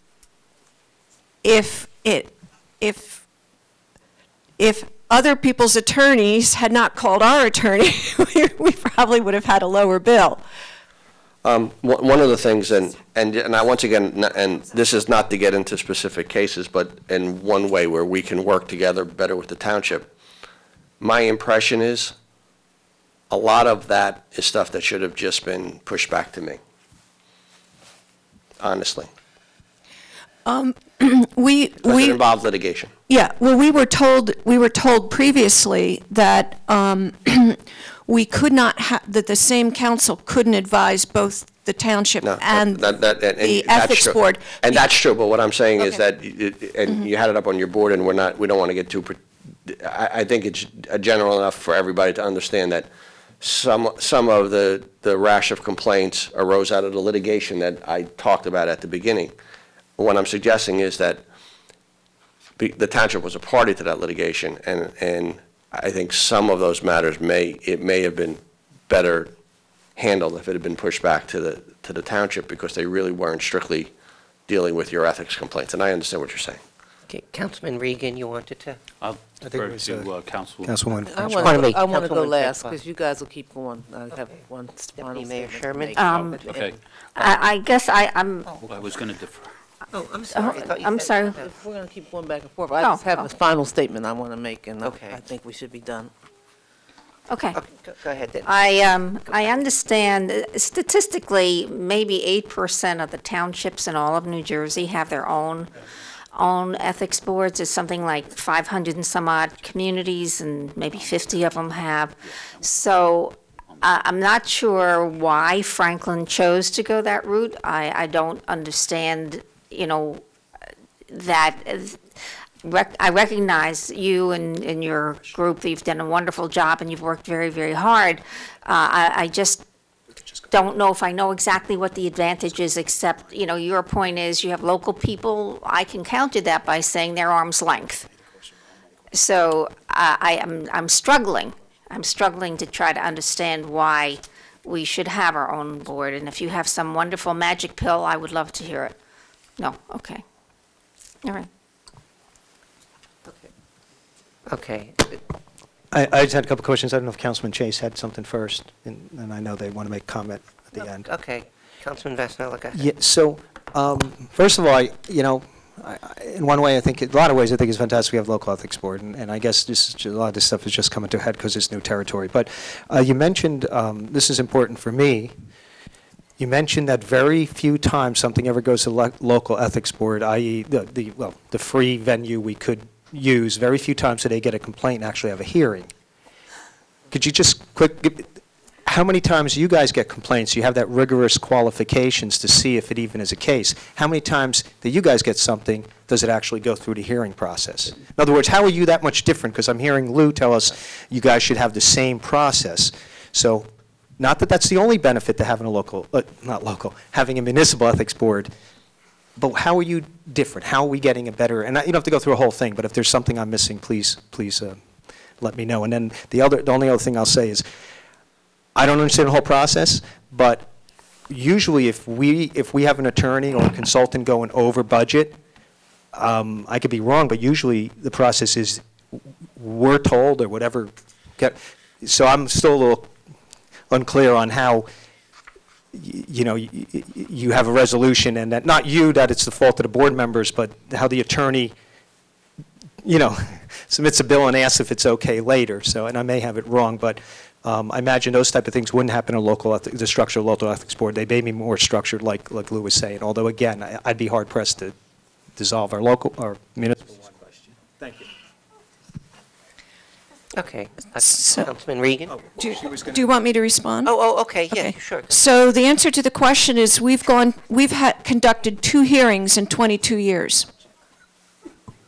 So then you really aren't that much different than the local ethics board. Exactly, right. What we do offer that the local finance board does not is face-to-face conversation in a fairly neighborly way. Okay. Okay, so basically when we ask what's your competitive advantage, that's part of your answer. Okay. And the other thing that I'll say, just so we understand, I understand you may be doing that. That's not what the law says you're supposed to be doing, because your procedures are exactly the same as the local finance board. You solicit written statements and information from people who have complaints against them, and if you find that there's cause, you conduct essentially a hearing, a trial, which you're supposed to follow the same administrative rules as the Office of Administrative Law, which honestly is exactly what the local finance board does. They solicit written. The only difference is that I'm not really sure what your board is doing if you're calling people in at some earlier stage to talk to them about things before you decide whether you're going to issue a charge or not. That might be something that's a little bit different, but that's not the process that the law provides. The law provides the exact same process for you as it does for the local finance board. And in practicality, as we have conversed with the local finance board, what we discovered is that they're not actually, you're exactly right. When you read the law, it looks like A, B, C, D, E, F, G happens. But when you actually follow their cases and procedures, and when we have spoken with them, and Mr. Neff, I can't remember the name of the gentleman who's there. Tom Neff is the chairman of the local finance board, correct? I've spoken with Mr. Neff, I've spoken with his predecessor and so on, and he basically said to me, why are you thinking about having a hearing? Hearing is where a person, where you have to follow the Administrative Procedures Act, and in general, they are conducting their coming to findings or discussion or deliberation based on the information that they receive. There are no witnesses. There's no procedure that looks like a hearing at all. The subject, the person who the complaint was filed against, isn't physically there, doesn't even necessarily know when they will be making the decision about whether the person's in violation or not. Right. That's what we understand their practice to be, and that is what we normally do. So you conduct the hearing before you issue the complaint? When we have, the two times that we've conducted a hearing have been when the subject of the complaint has requested a hearing once, and basically when there's an attorney involved. But what I'm saying is that and maybe this is where it gets off track. The process is you get a written complaint and you solicit statements from the parties, and then you decide whether to issue a complaint. The complainant becomes the local ethics board. That is what triggers the hearing. That's the process. So, which is what the local finance board does. The local finance board says we find and we propose a penalty of $750 because you violated the conflict of interest law. If you have an objection to this, you have 30 days to demand a hearing. If you demand a hearing, they send it to the Office of Administrative Law, and the hearing is conducted. That's the process. Your process is essentially the same, which is that you're supposed to conduct an investigation based upon the information given to you and decide whether to issue a charge. That's what triggers a hearing. So maybe in some respects you're probably doing more than you should be, and I'm not saying it's not bad. It may be a good way of mediating all of it, but it's different than what the local finance board's doing. Your description of it differs from what I understand it to be. Right. What you're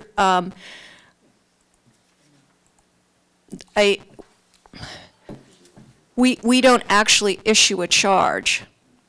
There's no provision in the statute that even uses that terminology. So I'm not, I don't know what that actually means. And maybe we need to move on, and and maybe you and I need to talk, and we'll, yeah, if necessary, after you're finished. Yeah. Okay, Councilman Regan. Mr. Mayor, thank you. So given that we read through that and there was a handout to us, just, I'm a little I don't want to have any citizens misunderstand what number 2 means, because it says decisions are rendered by Franklin citizens, not by Trenton political appointments, when in fact they're being rendered by Franklin political appointments. So I'm not sure if that was intentionally left out or whoever wrote that was kind of trying not to say that, but the harsh reality about ethics is that, yes, these decisions are rendered by Franklin political appointments. Okay, other comments? Can I Yeah, comment? Councilwoman Francois. So I think what you're saying, Councilman, is the political appointments on that board are made by the politicians. You can't be on the board without us giving that, making that appointment. So those out there in TV land that don't understand that, that's what was said, without saying it. But, I just have a statement to make. I don't have any questions. I was around. I was mayor at the time. We implemented this municipal ethics board. So I'm very familiar about the case you're talking about, 1997. I'm very familiar about why we did what we did. And I think after 22 years fast forwarding and listening to the comments and the fact that the issue here, it almost sounds like we're debating over the fact that there's been some budget that's been overspent and we're debating this because of money. But I think it's gone beyond that now. I feel as if the need that was then and the need that we have now, there may be some overlap in jurisdiction. There may be some misunderstanding about processes and controls and what needs to be followed, what not needs to be followed. There may be some differences in the need of why we needed it then versus why we need it now. And I just think that because there are so many questions, and we here as the governing body need to address the answers to the questions, we're going to have to make a decision. Quite frankly, we're going to have to make a decision. It might not be a popular decision. We may have to come to a decision as a governing body and say there was a need for that then. Perhaps now that we have a much stronger local finance board than what we had back then, we may make a decision that we need to dissolve the municipal ethics board. You came, you made a very good presentation, you made a very good argument. We appreciate the work that you've done for the last 22 years. We know there's been a lot of passion there. You certainly have kept a lot of people in line with the fact that we've had it. And I won't be redundant, but, I thank you for making your case in support of that. And at some point, we must make a decision. We can sit here and debate all night, but I think we've heard enough from ourselves. Okay. Councilman Kramer? Yeah, I don't think we've heard enough. But thank you for being the one to decide when we've heard enough or not. Oh, you have more to say? Yes. Okay.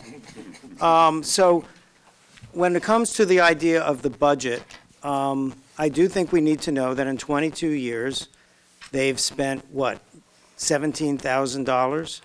I'm guessing back in 97, maybe you spent a couple of $1,000s. I don't know. So $1,000 a year for ethics, although, let's back up a little. It is a misnamed board. It should be the Graft and Corruption Board. It's really about misappropriation of money or inappropriate use of power. You can do the most ethical thing in the world, unethical thing in the world, and not violate the ethics code. There's, A through K codes, and there is it's strictly that is the limit of them. So in order to prevent spending or excess spending, if we have spent $17,000, I'm guessing, or let's say we spent $1,000 a year in 22 years, I think that would be well worth it. I was on the ethics board. Actually, Mr. Vassanella was the one who came up to me in that seat right back there and said, "Do you want to be on the ethics board?" And I said, "Sure." So he said, he actually It was a good thing, the way you say it. You said to me, oh, they only meet, No, the way you want to they only meet like once a year, and No, I said 4 times a year, but anyway. well, they started meeting every weekend. When you got on, I heard that's. Yes. So anyway, I find them to be extremely ethical. It's at the time I was on, 3 Democrats, 3 Republicans, and if you didn't know who they were when you walked in, you would not figure out who was who when you were there. I understand Mr. Regan's comment about the political appointments. I defy anyone here to talk about anyone on that board that has acted in a political manner. At least while I was on the board, I certainly didn't see that. I do think there is an advantage to having a local board, and I think they were up on that slide there at the end. I do think having a local board and having people know about it and making it more accessible that way is useful. I do worry about that does make them more vulnerable to harassment, and I think they need to, if they continue, need to guard themselves on that. The idea of, well, our needs have changed perhaps, so we might not need a board now. I do not know that the needs of anti-graft or corruption have gotten any less in the last 22 years. And I do not know that the state local finance board has gotten any better in the last 22 years. That is not the popular view of New Jersey, for sure. And when it comes to criticizing our local ethics board for not following their attorney costs, first of all, you should know he didn't submit the costs until well after he had done the work, which is what happens here, which is exactly what happened to us with our tax attorney when that person exceeded the not to exceed. And by the way, for people who are just tuning in, council or the Financial Oversight Committee advised council to not pay anything over the not to exceed. So unless that attorney argues that, we will be paying only the not to exceed. Thank you, Mr. Mayor. Okay, thank you. If that's it, I guess we'll revisit this issue again, either one way or the other. So, Ms. Bacon, thank you for taking the time out, and obviously to the members of the Ethics Committee also. Okay, so we now come to item number 13, approval of minutes. And is there a motion to approve the minutes of the work session regular meeting of February 12th, 2013, and the work session regular meeting of February 26th, 2013? So moved. And a second? Second. And seconded. Ms. McCarthy, please poll the council on approval of the minutes. Councilman Chase? I'm going to abstain because I have not been able to get the minutes out of my iPad. In fact, I get a notice saying the minutes have not been approved for publication. Sure. Okay. Councilwoman Francois? Yes for the 12th, abstain for the 26th. Councilman Kramer? Yes, and I'll teach you what's going on with your iPad. Mayor Levine? Yes. Councilman Prasad? Yes. Councilman Regan? Yes. Deputy Mayor Sherman? Yes. Councilman Vasanella? Yes. Councilman Wright? Yes. Okay, motion is carried. And next we have item number 14 on the agenda, the warrants. Approval of the warrants. The warrants are the bills that we pay, so warrants in the amount of $15,998,000. You do that. $468.83 are presented to the Township Council for adoption, or for payment, I should say. Is there a motion to pay the warrants as read? So moved. Second. Moved. Seconded. Madam Clerk, please pull the council on item number 14, approval of the warrants, please. Councilman Chase? Abstain for the same reason.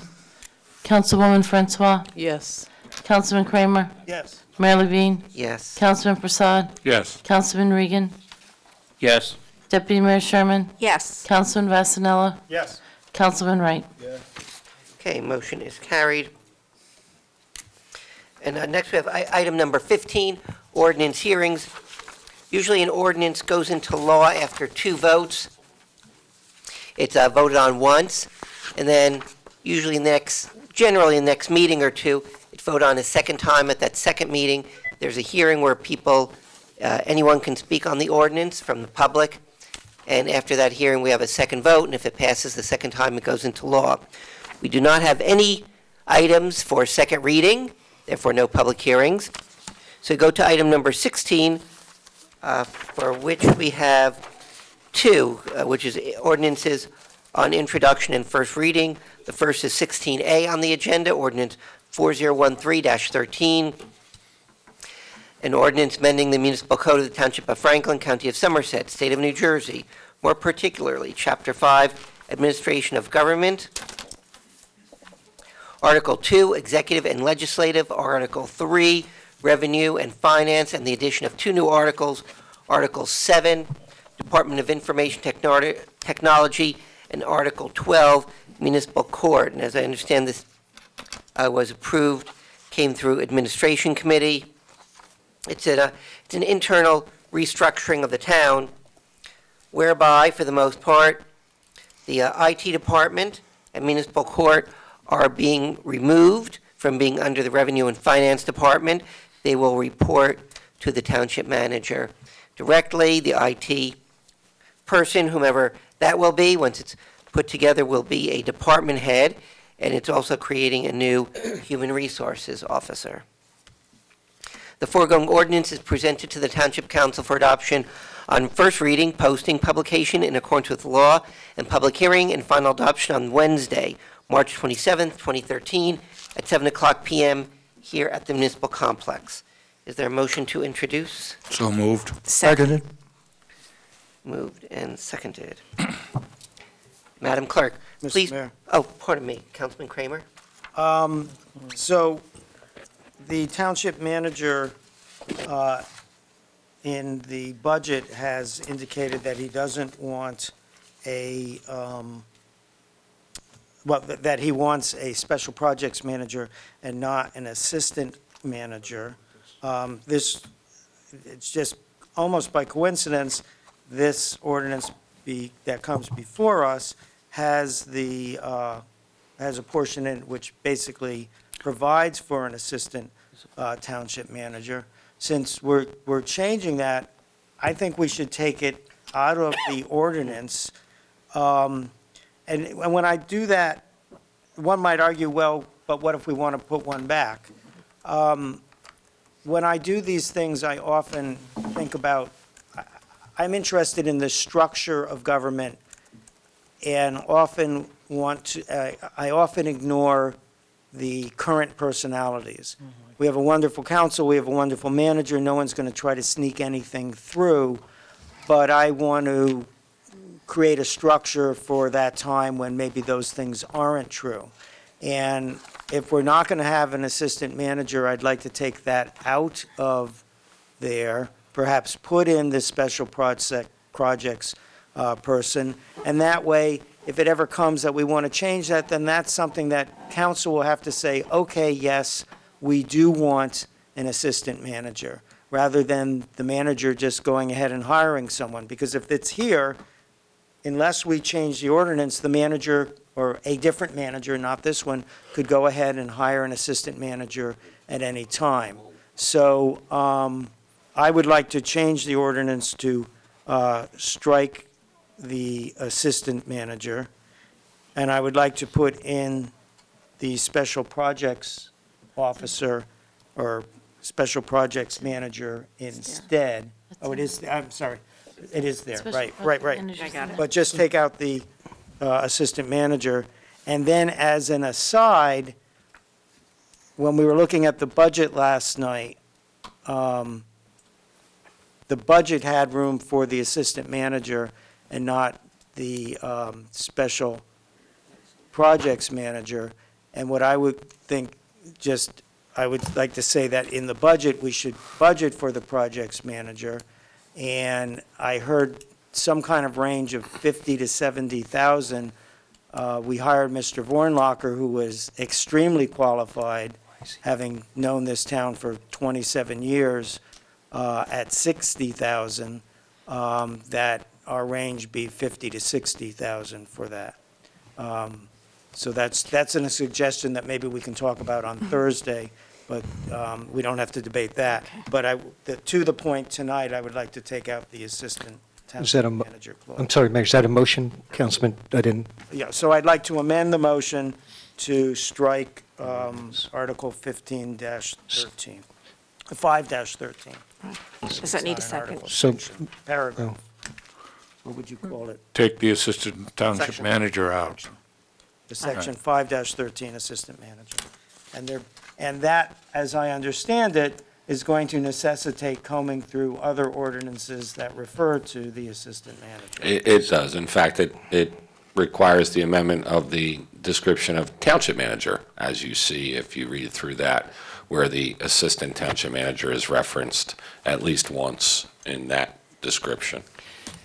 So maybe, is there a necessity to have this passed tonight or in the, during? I would like this ordinance introduced so that it can coincide with the necessary personnel changes that are required as a result of these ordinance amendments so that we can move forward and not continue with people in acting roles. Okay, so can we just strike the section on assistant manager and then amendments will be made later to others?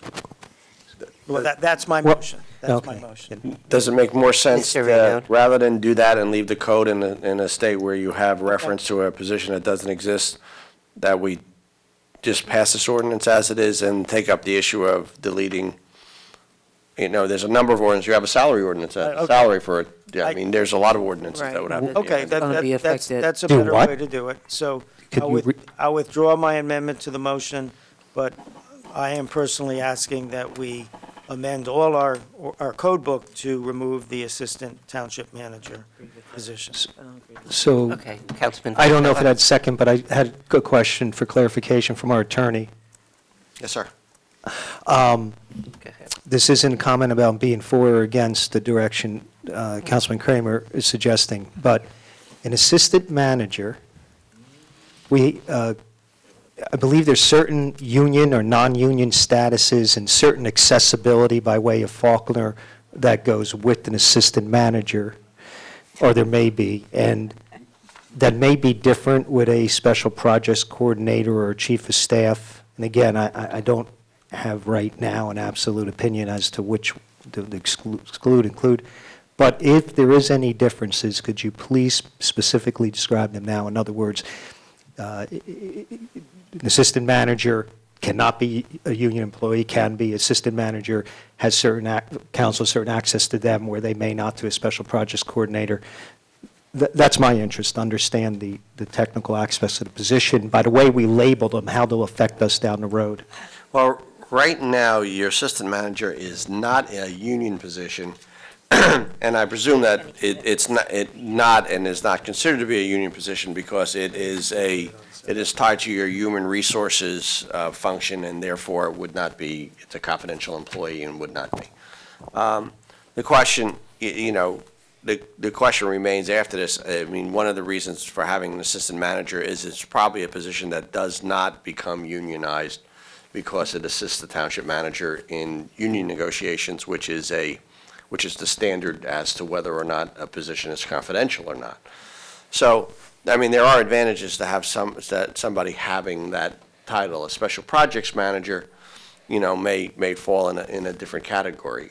Right now, that position is not a union position either because it's just the union has never asked for it. It was also in the job description, also included contract negotiations as part of the responsibilities. So with to special- that extent, that would probably keep it out of the union also. So, and not trying to be a union buster here, but if we move in that direction, it would be maintained as a non-union employee by way of the job description. Well, Is that what? the first thing that you can, there's a lot of things you can do to try to keep positions out of unions.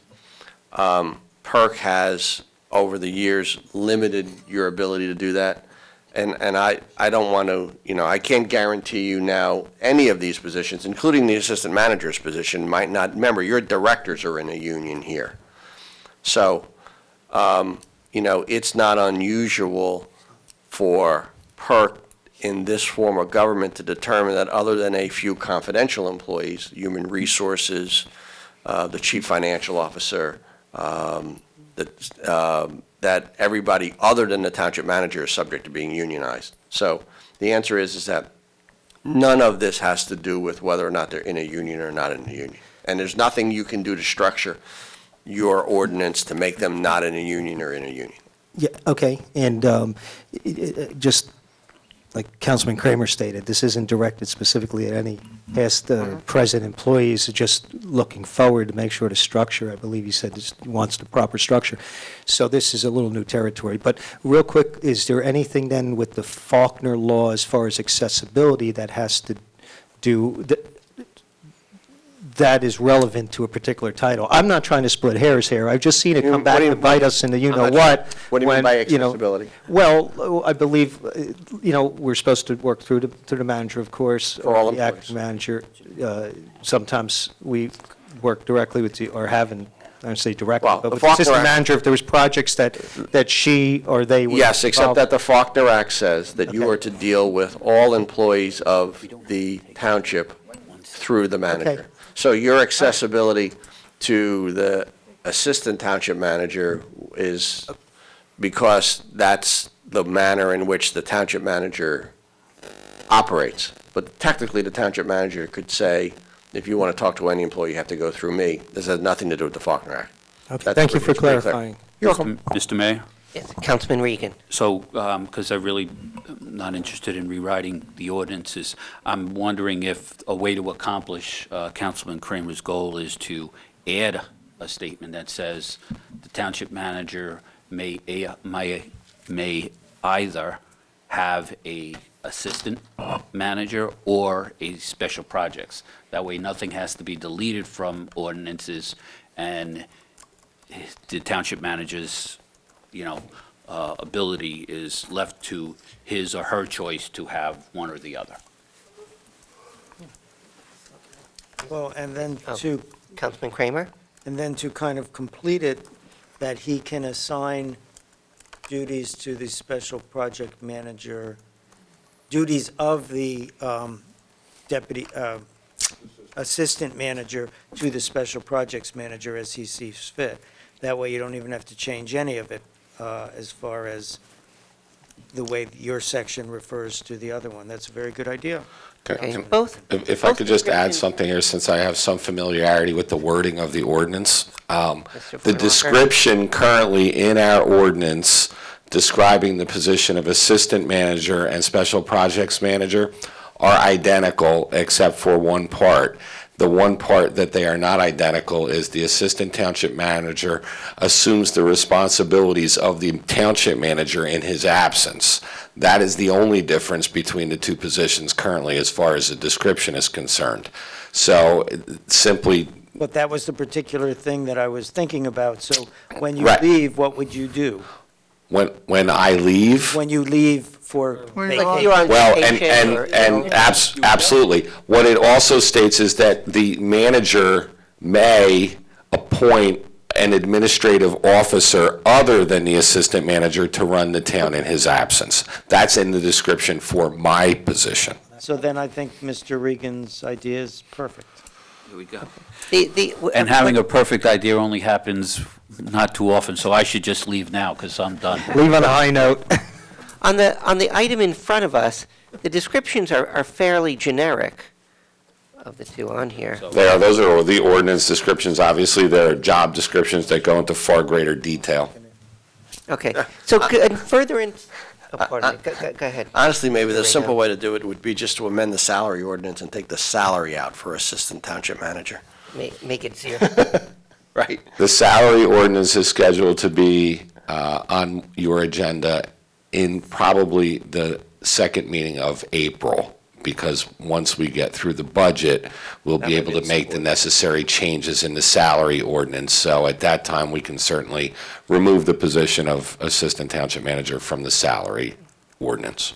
Okay, now, following up on Councilman Kramer a little bit, if the township manager is on vacation, et cetera, would there be, unless this hasn't been molded, each time you'd appoint the acting manager, or there be? That's correct. Okay. And if you think back in recent history, given the number of times that you've had acting managers and what have you, there have been people other than an assistant manager who have been named acting manager in the manager/acting manager's absence. It might have been on several occasions the chief of police or the township engineer. So that would not be uncommon practice, and in fact, the ordinance specifically allows for it. So, Mayor, I only would like to point out, God forbid, if there was an emergency situation where Mr. Vornlocker was not able to appoint, without making this any more complicated, I think Councilman Regan's idea could work here.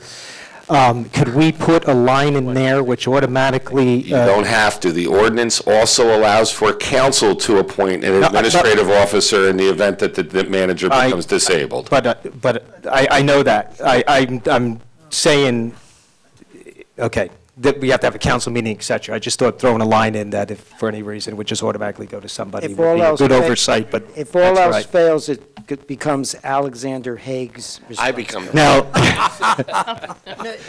No, but I actually think it's worth throwing a line in there that suggests that if there's a crisis, and maybe I'm thinking from a standpoint of emergency preparedness, but if there is a crisis and Mr. Vornlocker is not whatever, that we just have it. Help us. You know, actually, that's fine. No, it becomes a good point, forgetting the personalities. If we have a manager, who, you know, God forbid, is disabled or something happens, and we as a council, you know, we might take time to meet to appoint an acting manager. We would have to know who to go to for the point person. There might be someone designated, just in case of emergency. I mean, just partly for our sake or for the staff's sake in knowing when a decision has to be made. Perhaps the master clerk would... If that's the case, then that's perfectly fine, too.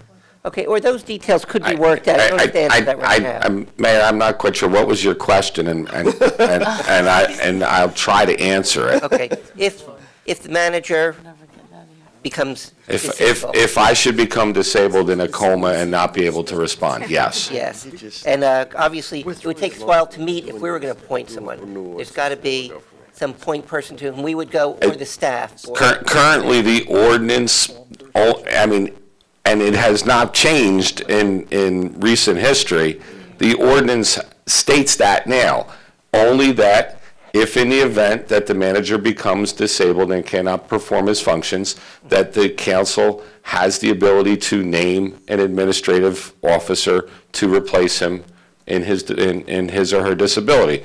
So I don't, there is no one named now. I don't know that there should be anyone named, and it would be a choice. You could name someone from the outside, which has been done before, bring in an interim manager. That gives you the ability to do that now, that if you remove that, you no longer have that ability.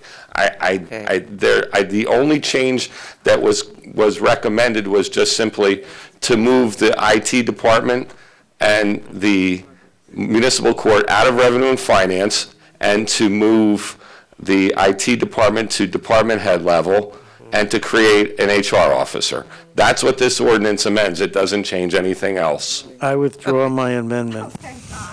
Okay. And flog me for bringing it up. No, that's, I actually just want to, just to conclude. We're going to send you to the ethics board. And give them as big a budget as they need. Okay, it's not an ethics. Okay, to conclude. It's a graph board. Okay. All right, to conclude the point, though, I understand the council could appoint. There would be a lag in time where someone is not in charge, and that's what I'm trying to put together. And you don't have to answer that. No, I understand that, and I don't disagree with that statement. That's true. There could be a lag, in fact, and council would, I would imagine, have to sunshine an emergency meeting and make the decision that they need to make to appoint someone to fulfill the position temporarily, while I mean, I'm speaking about my own demise here, but while I was disabled, or anyone in the future, but if that position were removed. Now, there's not to say that in 1 year, 2 years, 5 years, there may not be an assistant township manager. I am not choosing to fill that position at this particular moment in time. If we choose to remove it, and that's the decision of council, then I would have to come to you at a later date if I so chose to fill it. That's all. And I understand all that. I'm just talking about chain of command in an emergency. And And you knew where I was coming from. in the majority of the municipalities in New Jersey, there's a manager and no assistant manager, and you name someone that to fill your spot while you're absent. Okay. Okay. So. There was a motion and a second? There's a move and a second, so the new motion is not part of that. No, it's not. Yeah, he took that back. It was withdrawn. All right, It's withdrawn. okay. If no other I discussion, withdrew it with I prejudice. call the question. all right. So Ms. McCarthy, please poll the council on, and everyone's kind of going over here, but all of this was thoughtful consideration. I know, didn't like it, taking up time, but I think that was well thought out, though. Ms. McCarthy, please poll the council on item 16A, ordinance 4013-13. Councilman Chase? Yes. Councilwoman Francois? Yes. Councilman Kramer? Yes. Mayor Levine? Yes. Councilman Prasad? Yes. Councilman Regan? Yes. Deputy Mayor Sherman? Yes. Councilman Vasanella? Yes. Councilman Wright? Yes. Okay, motion is carried. So next we have item 16B, ordinance 4014-13. You're right. Okay. Which one? A lot of discussion going on. So moved. Okay. It's, I didn't get to that part.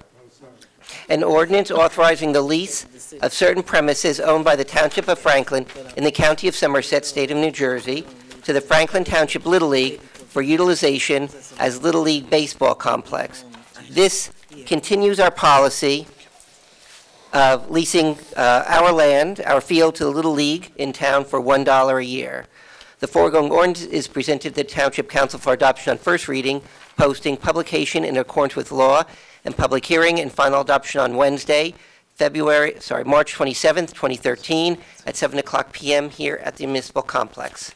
Is there a motion to introduce? So moved, Mayor. Seconded. Moved and seconded. Ms. McCarthy, please poll the council on item 16B, ordinance 4014-13, please. Councilman Chase? Yes. Councilwoman Francois? Yes. Councilman Kramer? Yes. Mayor Levine? Yes. Councilman Prasad? Yes. Councilman Regan? Yes. Deputy Mayor Sherman? Yes. Councilman Vasanella? Yes. Councilman Wright? Yes. Okay, motion is carried. Next, we have our consent agenda, items 17A through 17L. Consent agenda are items of a general routine nature that can be voted on at one time. It's any council person's prerogative to take an item off for a separate vote. The items 17A through 17L, as listed on the consent agenda portion of this meeting, are presented to the Township Council for adoption. Is there a motion for consent agenda or discussion? So moved. So moved. Second. Okay, moved and seconded. Madam Clerk, please poll the council on the consent agenda. Councilman Chase? Yes. Councilwoman Francois? Yes. Councilman Kramer? Yes. Mayor Levine? Yes. Councilman Prasad? Yes. Councilman Regan? Yes. Deputy Mayor Sherman? Yes. Councilman Vasanella? Yes. Councilman Wright? Yes. Okay, motion is carried. We next have resolutions voted on separately. There are two. The first 18A, Resolution 13-150. It's a resolution opposing New Jersey Senate Resolution S-2364, New Jersey Assembly Resolution A-3553. Early voting bills. That's generally it. If someone's explanation, it's generally from the legislature thoughts about going to early voting, which would basically cost a lot of money in having personnel at voting booths for an extended length of time prior to Election Day.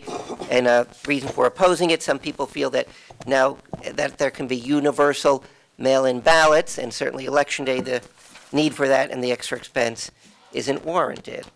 So is there a discussion or motion for this resolution? Motion for resolution. Second. And seconded. Ms. McCarthy, please poll the council on 18A, Resolution 13-150, please. Councilman Chase? No. Councilwoman Francois? This was one that you brought to our attention, Yes. which I thought was very good. Yes, I'm voting yes. Councilman Kramer? Yes. Mayor Levine? Yes. Councilman Prasad? Yes. Councilman Regan? Yes. Deputy Mayor Sherman? Yes. Councilman Vasanella? Yes. Councilman Wright? I'll vote with Ted Chase. No. Okay, motion is carried. Next, we have the second and last of our resolutions voted on separately. It's Resolution 13-152, request State of New Jersey to expedite demolition of state-owned properties at 109 Van Cleef Road and 91 Meadow Avenue. These are properties that are on their to-be demolished list, and it's being asked that they be expedited. Councilman Kramer. Yeah, so both of these are in my ward. I've been working with the state to try to get these demolished. In fact, we gave a commendation to a Girl Scout who had done some work maintaining the land and cleaning it up and getting a petition together in conjunction with me to have 109 Van Cleef demolished. And what has happened is before they demolish the site, they inspected for asbestos, and they found quite a bit on both sites, so that requires rebidding, et cetera. And when I was talking with the gentleman at the state about it, I said, what can I do to expedite it? And he said, well, just stay tuned. And I said, well, I think I'm going to pass a resolution to push this along. And he said, you know what, that'll be good. I can show it to my bosses, and that might move it along a little bit. So that's why you see the resolution before you. And I move it. Seconded. Okay, moved and seconded. Ms. McCarthy, please poll the council on item 18B, Resolution 13-152, please. Councilman Chase? Yes. Councilwoman Francois? Yes. Councilman Kramer? Yes. Mayor Levine? Yes. Councilman Prasad? Yes. Councilman Regan? Yes. Deputy Mayor Sherman? Yes. Councilman Vasanella? Yes. Councilman Wright? Yes. Okay, motion is carried. We next have old business, which is 2013 appointment vacancies. Are there nominations for any of these positions? Yes, Mr. Mayor. Councilman Prasad, please. Advisory Board of Health. Okay. Well, I just saw this tonight. Do we have openings on Advisory Board of Health? There's a spot that is kind of in limbo. I don't know. There's two spots that are in limbo that I'm going to have to come back with a report as to their attendance, because evidently there's two members that haven't attended in quite a long time. Right. So there's technically there Technically, isn't, but there may be in the near future. Okay, so we'll hold that till next meeting. Right, only because it's technically not open. Right. Councilman Prasad? That's okay? fine. Okay, thank you. Are there Use any- another doctor on there. Well, we're actually kind of doctor heavy there. Kind of. We need a couple of A patients. real doctor. We need a couple patients. Yeah, what we need is a lawyer. And somebody to pay a copay.